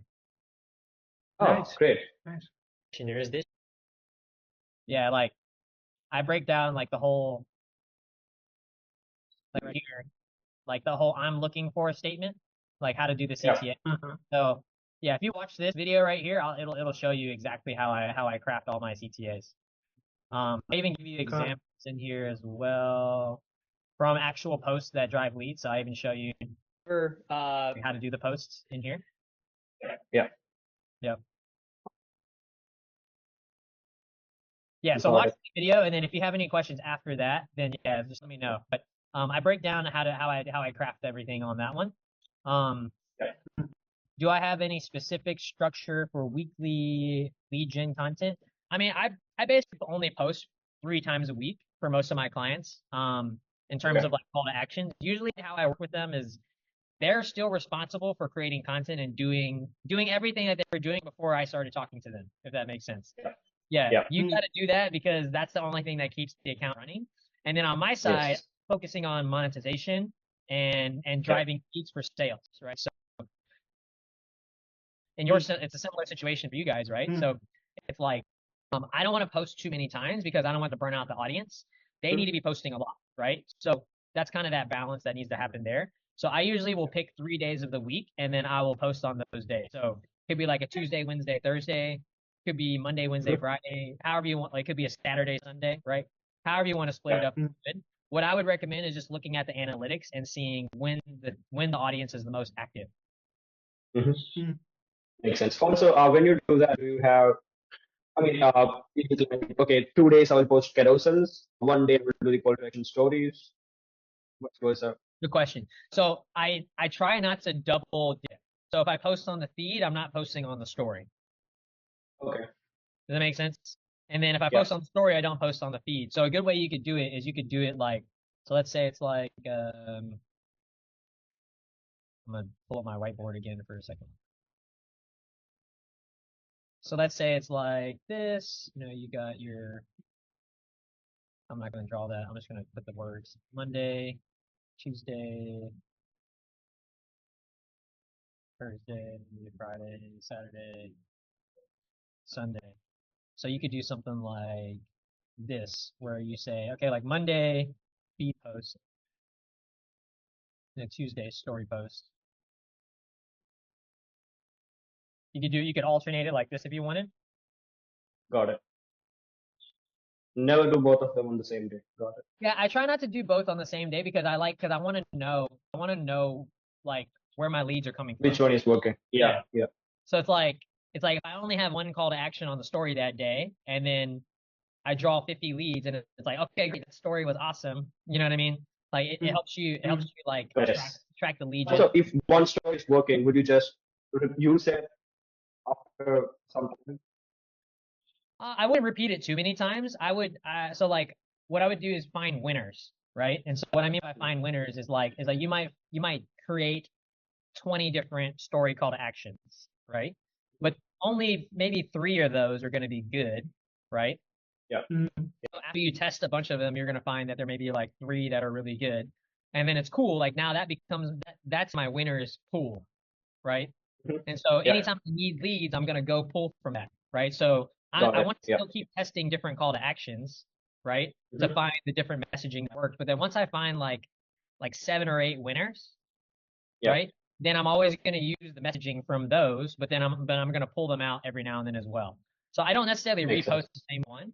Yeah. But I not necessarily in the same week, right? But I might pull out a winner from last week and post it at the end of the month again, you know? It kind of depends Got on it. what Yeah. the needs are for leads. And so it's like if you're having a hard time and you're testing a bunch of different angles and it's not really driving a bunch of leads, let's say that you had a week where, you know, we'll use that same example.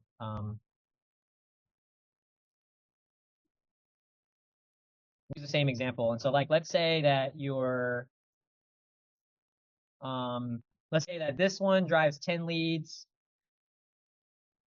this one drives 5 leads, this one drives 0 leads, this one drives, 0 leads, this one drives 1 lead, and this one drives like 2 leads, right? Well, and then let's say that your normal week, whenever you're testing, your normal week, it looks like this.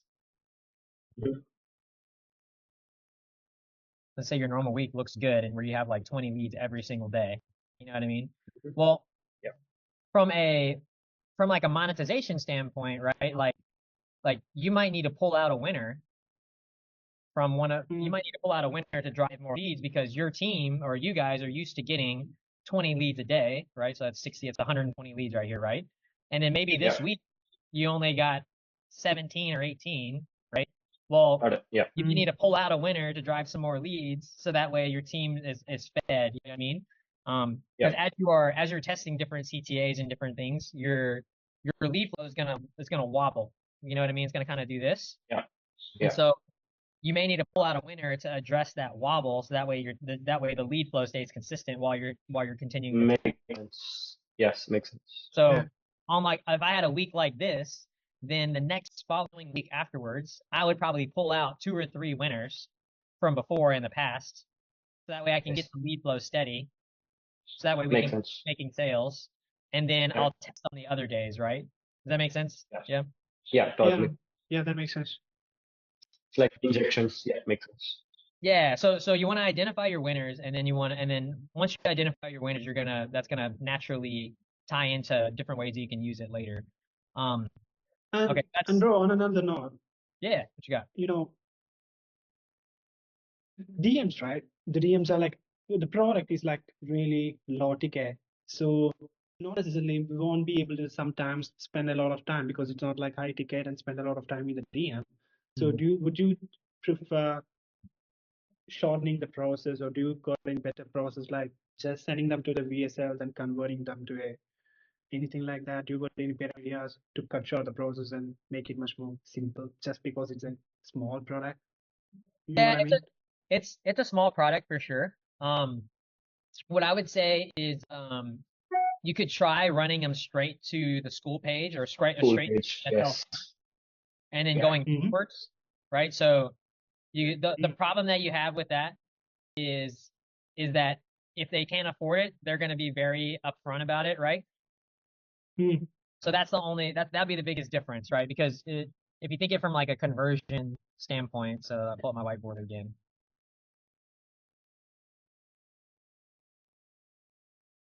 So it's like if you think about it like this. So we'll throw like a side by side process, right? And so let's say it's CTA here. And then let's say that first one, let's say that the shortened one is like straight to VSL. And let's say this one is, Mhm. Chat, right? Okay. Yes. So we would chat with them here and that example. And then we have the VSL here. And then this would look like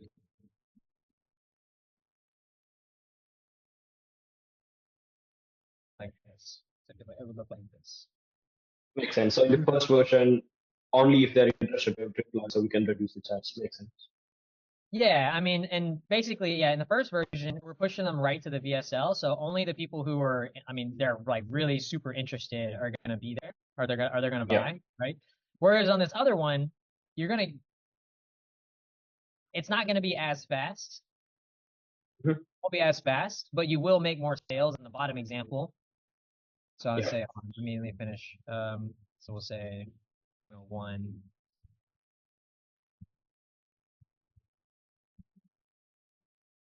That way we can have the labeling the same. Okay, so like in process 1, you're gonna make sales because people who are already interested are gonna see the VSL immediately, right? Now the problem is that you don't have as much ability to like overcome objections and stuff, or like find Yes. out Yeah. like because you're missing this component right here. Missing this, right? You don't have this component first. And so like that's the biggest difference is like this will technically it'll find all the leads faster that are going to buy like today, right now, right? Mm-hmm. It'll find more of those people, but then the people that are kind of more on the fence, you're going to Mm-hmm. turn them off a little bit because they're going to see the offer up front, and then you're going to talk to them afterwards up here. Mm-hmm. Yeah. See what I mean? Whereas in this one, you're going to talk to them first and make sure that it's a good fit, find out everything about them, their struggles, stuff like that. And then when they see the VSL, right, it's going to feel a little more personal because you've talked to them first, right? And then the sale will happen there. Yeah. So Got both it. of them, I mean, it's all about strategy, if that makes sense, Yes. right? So Yeah. Yes. either strategy is technically viable. You just have to know like what are the pros and cons of each one, right? Yes. So pros is, probably, let's say like shorter sales process, more direct sales.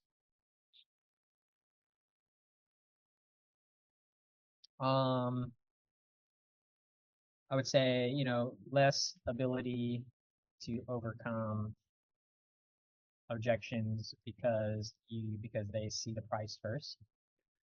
And when you say objections, what do you usually like heat up with? Like, what are some of the common objections that you would encounter in kind of like a low ticket price thing? Would you Sure. have any I mean, you simple- can still get price objections at a low ticket price, right? People can be like, I don't, Yeah. yeah, right. Or another one is you could also get like, I don't really see the value. I don't really know if I need this. Ah. Yeah. So how do you usually handle that? Would you have any rebuttals or videos, or how do you usually go for that, or just handle that in the DM itself? Yeah, you would handle it in the DM itself. Uh-huh. You would handle it in the DM itself. That would be the easiest way. And so if they don't see the value, right, that's a longer sales process. Because Yeah. like basically at the point in which if they say, and so that's the problem that you run right here, right? Is because you're not having a Yeah. chat with them beforehand, you don't necessarily Yes. know Uh-huh. how to make the VSL relevant to them, Mm. right?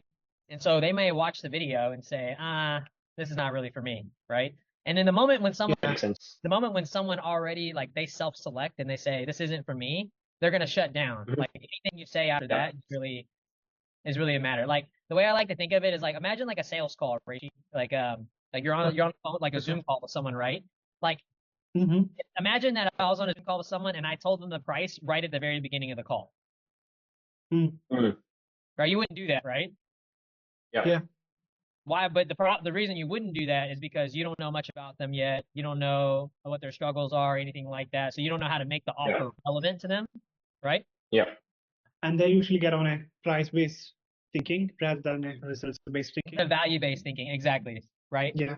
And so that's the same kind of state that you're putting someone in whenever you're choosing to send them right to the VSL Yeah. first. So yes, it will work, right? But And you're gonna you go ahead.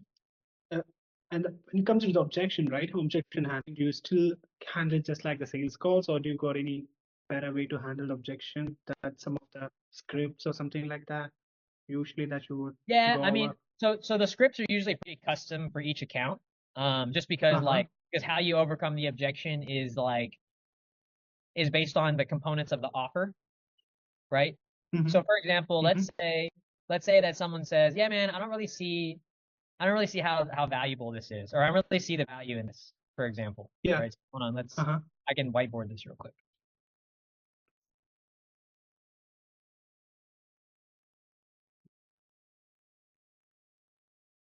So let's start at I'm in.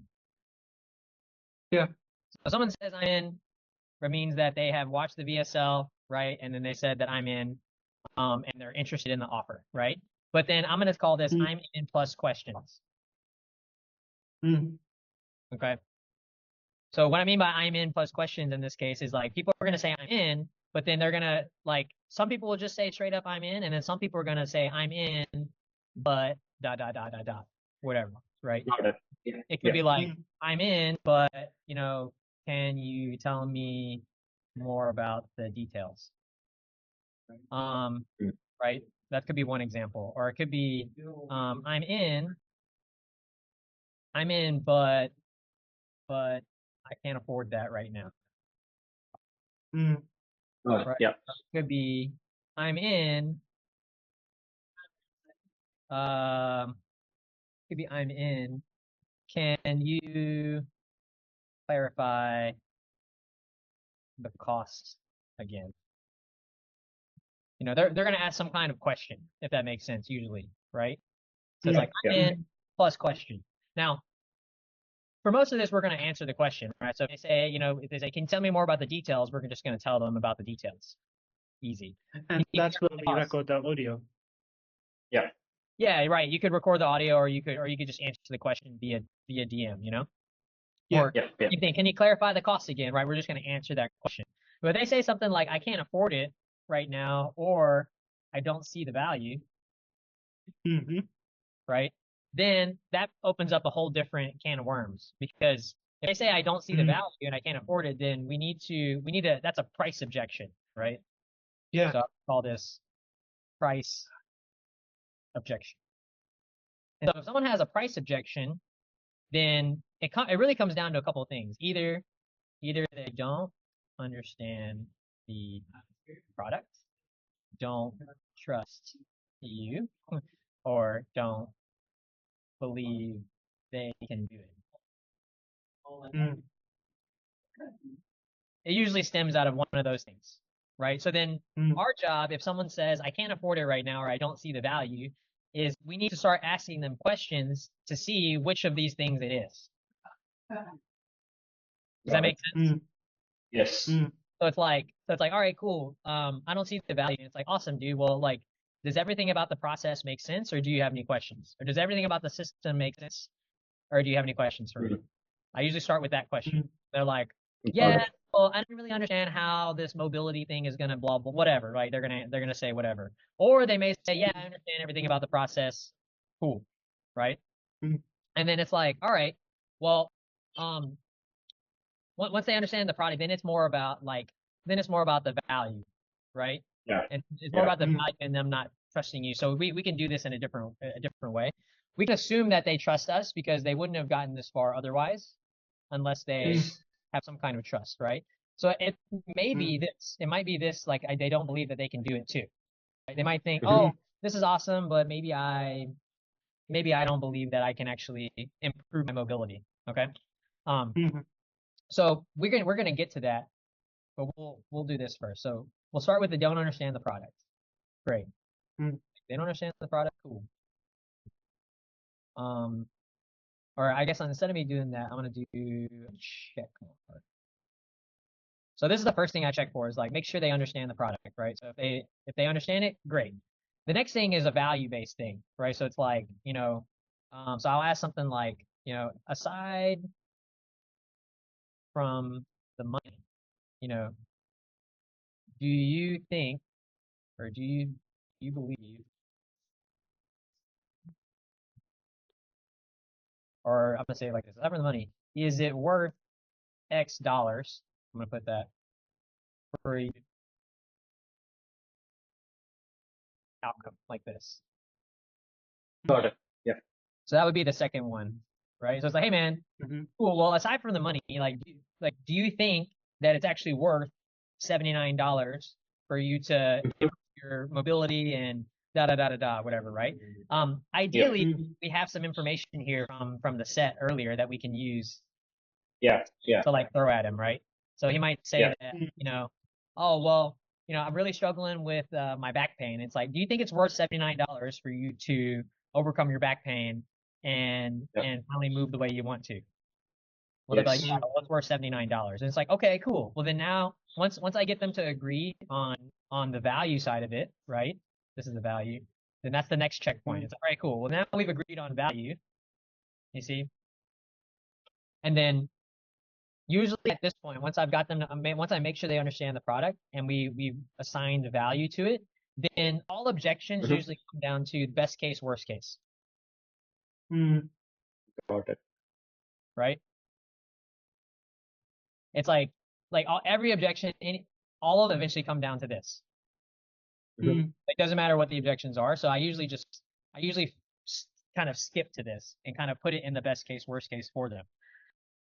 All right, man. So you understand the product. We agreed on the value. So you think it's about worth $97 or $79 or whatever, right? And it's like, cool. Well, let's think about the best case and the worst case together. Best case scenario is you spend the money, right? But you fix your back pain forever, and you never have to worry about it ever again. Worst case, right? The worst case is maybe it doesn't work for you. Maybe you just get a little better, and it's not like the best. You guys offer a refund or like a money back guarantee? Yeah, and you get your money back. Yeah, well, cool. Then the worst case is, you know what? Like maybe it doesn't work for you. Maybe you don't get the results you're looking for, and if that's the case, then you get all your money back. So where's the risk? Like, so you see what I mean?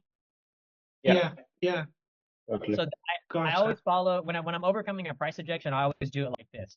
So I'm always like, hey, does everything about the process make sense, or do you have any questions for me?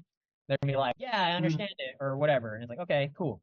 And then it's like, okay, aside from the money right now, is it actually worth this much money for you to get this result? Is it worth $79 for you to get rid of your back pain forever? Is it worth $79 for you to fix your tech neck? Is it worth, you know what I mean? Is it worth that? Yeah. They say yes. Cool. And then it's like, all right, well, let's think about the best case and worst case together. Best case, best money, you get this result, you're happy forever. Worst case, you don't get the result, but you get your money back. Yeah. Right? And then I always at the end of that, I'll say something like, does that sound fair? Fair enough. Right, so it's like best case, worst case, does that sound fair enough? And then they're like, most of the time they're going to be like, yeah, fair enough. And then you can drop the payment link and all that kind of stuff, right? But usually when it comes to a price objection, you've got to get through a couple things. So usually it comes down to understanding something, them not seeing the value, or them not believing that they can do it, right? And so this is how I usually handle it. So don't understand the product, we get clear on the process, ask them, put money aside, is this actually worth it? They say yes, and then we go into the best case, worst case scenario. Yep. Cool. And is there any other objections that you usually get? Price is always you always get the price thing, or do you think anything? Yeah, I mean, it's hard to say what objections you're going to get for this account because I don't necessarily know the whole niche. I mean, usually those come out all the time, We can predict some. I would chat GBT. I'd be like, so I would do this. Just so, because right now we're predicting and we don't necessarily know, but I could do this. We could go to ChatGPT real quick. You're like, I am selling a mobility offer to remote workers and 9-to-5ers who spend a lot of time on the computer and have complications with their health in terms of mobility. What are some common objections that people in that audience would have to this offer? So this can get you started, right? Like we don't know every single one. We can do something like this to get an idea of what kind of stuff might pop up, right? Makes so sense. It's like, there you go. Lack of time, skepticism about results, cost concerns, self-doubt, motivations, perceived complexity, prior failures, minimal pain, work from home. So we should literally handle it just like a sales call. Just like you're in a sales call, we should handle that in the DM itself, right? Yes. Actually, I think that's the best way to do it. I literally pretend like it's a sales call whenever I'm doing DM chats. And I even one key for me is even whenever I'm typing scripts or whenever I'm typing back to people, I make sure to say it out loud and pretend as if I said it out loud to the person, sitting as if they were sitting right in front of me. You know what I mean? Got it. Yeah. And Yeah. usually if you think about it like that, you'll say things differently sometimes. Yeah, that makes sense. You'll say it a I little tried it differently. out. Yeah. Yeah, I started trying it out, and that's true. I started changing the wordings and stuff, and Yeah. it started landing really well. Right. It's because it basically is a one-on-one conversation, right? It's just Yeah. text and not like voice, right? And so Yeah. yeah, the more that you can put it in that frame, you're gonna say stuff differently and a lot better too. It's gonna be a lot more Yeah. Got it. a lot more on point. Because like Yeah. the way I mean I'm a big in-person networker. Like I talk to people like all the time, like here or whatever, Yeah. meeting people and stuff. So like whenever I'm approaching the chats, I always approach it the same way as if I like so like for example, like outbound, right? It's like, okay, let's say I'm hanging out at a coffee shop and I talk to some dude randomly. That's technically an outbound, you know? So it's like when I start talking to him about what he's got going on or whatever, hey man, why are you in this coffee shop? Oh man, I'm a remote worker. I just wanted a place to hang out and chill or whatever. It's like, oh cool. What do you do for work? So like how I would have that conversation in person is usually how I script Yeah. out my chats whenever I'm like writing scripting. If Got that it. Got it. Makes And sense. bro, Yes. in that note, just like you assume that we have two products. One is like a low ticket and one is a high ticket.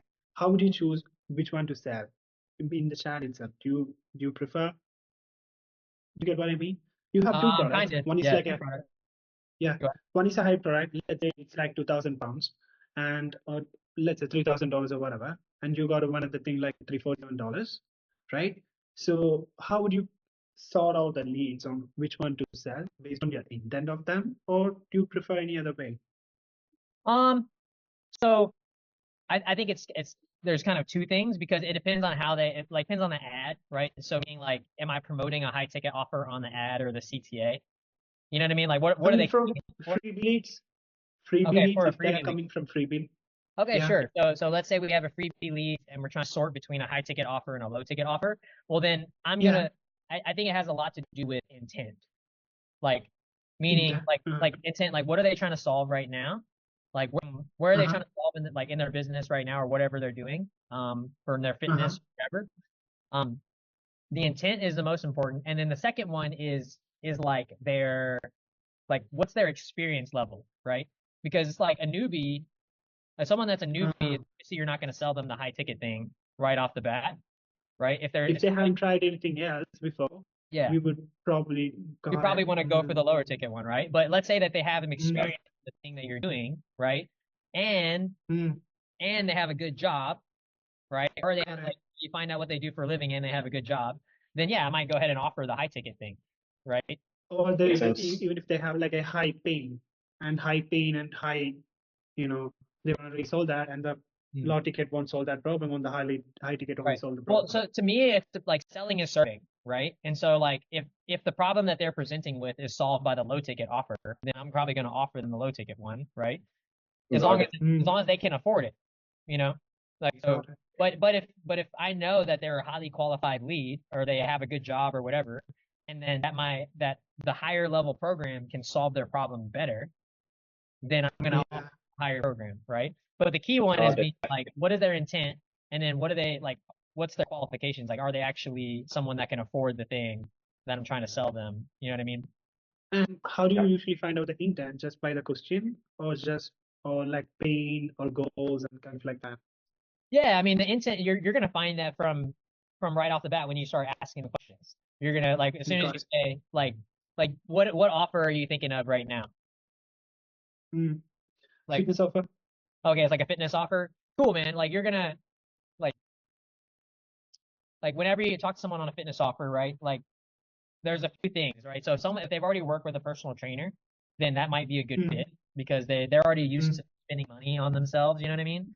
So if they've already used money on themselves and they're a qualified lead and they want really good results, then it's like, okay, dude, I want to sell you the high ticket one-on-one $5,000, coaching program, whatever, like da da da, right? But if let's say that they haven't ever invested in a coach before, right? They have never invested in a coach before. They aren't necessarily, let's say they have an okay job, but they're not making like crap tons of money, right? Then that person probably, even though they want the really big result, they can only afford the low ticket one. Good. Yeah. God, makes sense. Makes That makes sense. sense, bro. Yeah. Yeah, And that's then nice.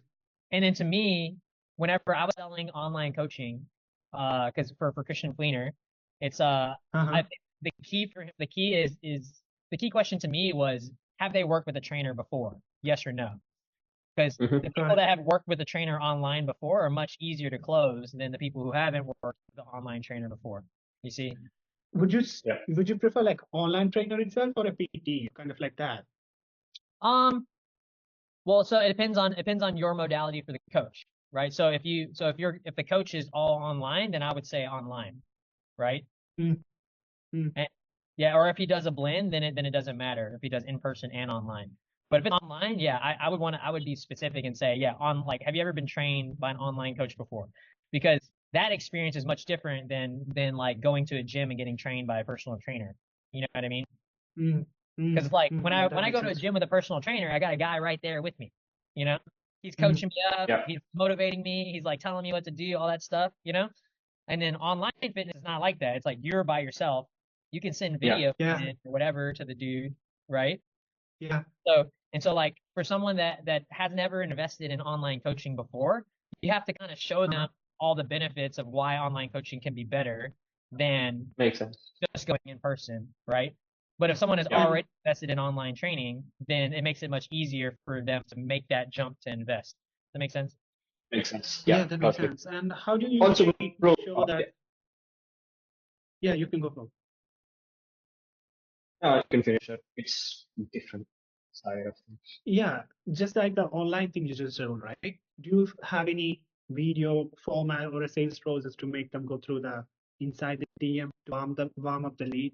Do you usually share testimonials or VSL video or anything So like that? no, so no, usually what I do is if there's someone that hasn't ever worked with an online trainer before, then Uh-huh. they're, like I said, usually they're a harder sell off the bat, Mhm. right?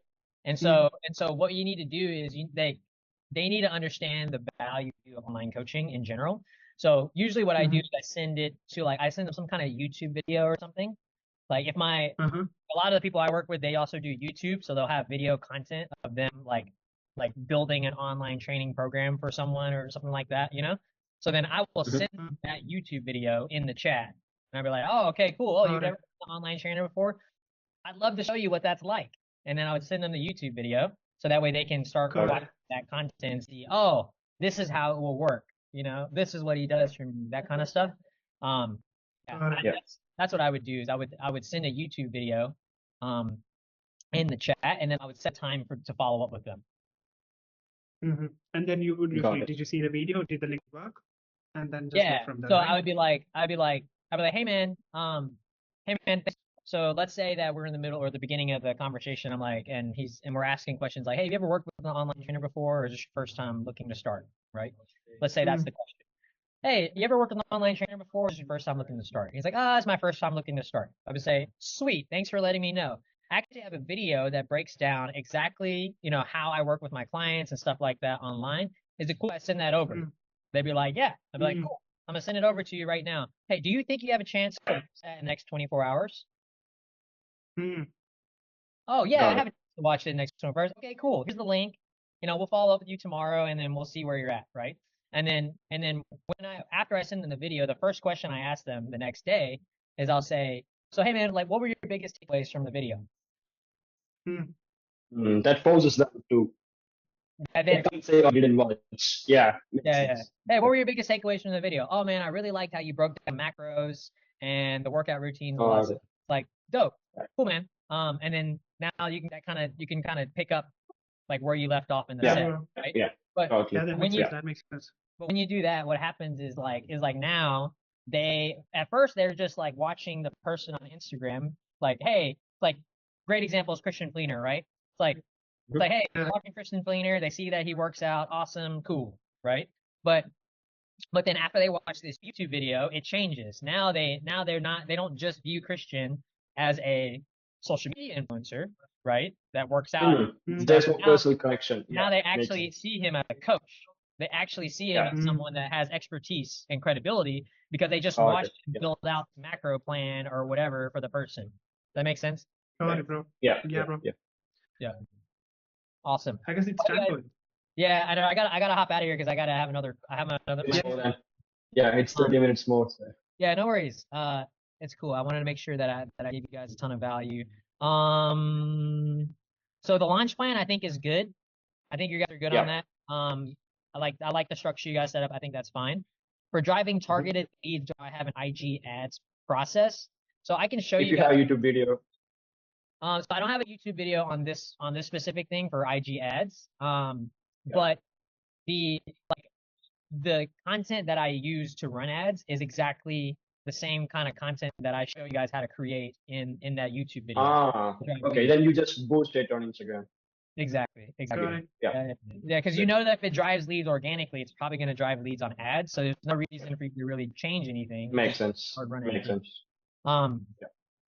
If we were to hire a setter, how should we create a doc to train them? I think we talked a good bit about this. Yeah, we did. And Yeah, even yeah. the next question, we did talk about it. Yeah, I have a template as well that I could probably send over to you guys. That will probably help. Yeah. And then the last one, we have seen you doing some automated DM sales. Do you suggest you try that out? Not yet. I don't think it's not really like perfect yet for this. I mean, like when you say automated, it's like I would say it's like 80% automated. It still requires a little bit of touch, you know. But I don't. At the phase that we're at, still, I don't really have this fully automated yet. So I wouldn't worry about trying it out too much. Got it. Because basically, what the information that you need to automate it is the exact same information you need to do it manually. So meaning like you have to figure out the manual process first, and then you can automate it because then you have the Yeah, makes sense. So Yeah. I would say at this phase, since it's a new account, you definitely don't want to automate a lot yet, because if you do, then you run the risk of over automating for no reason, essentially, right? Yeah, That makes sense. Like you put it Also, one to build last out question. your automation. Yeah. Go ahead. What you guys read? Yeah, one last question. I guess you already saw the thank you page I shared. The what now? The thank you Thank you page, page. where there will be where they get the freebie. Yes, I saw the thank you page. Yes. I think I have Yeah. a Go ahead. Yeah. ahead. The question was, once they receive the freebie, they would be directed to the thank you page. So, should I start chatting with them right after that on the DMs, or should I just give them a time to see if the freebie thank you page is actually working and they're coming back to me? Oh, you mean when you deliver to the DMs, should you just go ahead and keep chatting with them in there? Yeah. Or should I just give some time for them to maybe if they are watching the video on the thank you page. So, I don't think you need to wait. I don't think you need to wait. okay. It's like Yeah. you think about it like this. It's like whenever like Grant Cardone is a great example of this. It's like if you opt into any of Grant Cardone's funnels, it's like you're gonna get a phone call from one of his reps in the next like 3 minutes. It doesn't matter what you got. You got a free thing, you bought something, Okay. doesn't matter. They're gonna call you. So same thing here, Okay. right? They got something from us, and so they could be already in the state where they're ready to buy like a bigger solution, if that makes sense. Yeah. But people Yeah, will it straight makes up sense. tell you. People will straight up tell you in the chat if they want to watch the content first. They'll be like, hey, I want to watch the content first. Let me watch the freebie, or let me get the freebie and then I'll talk to you later, right? Yeah, Yeah. they'll usually like say something if they don't want you to talk to them. You know what I mean? Makes Yeah. sense. Yeah. And what do you usually do on that situation? Just follow up with that like 3 days after? Yeah, I just leave them. Yeah. It's like, all right, cool, man. Enjoy the content, and yeah, and you just follow up later. Yeah. Got it. Cool, bro. This was really helpful. Awesome, man.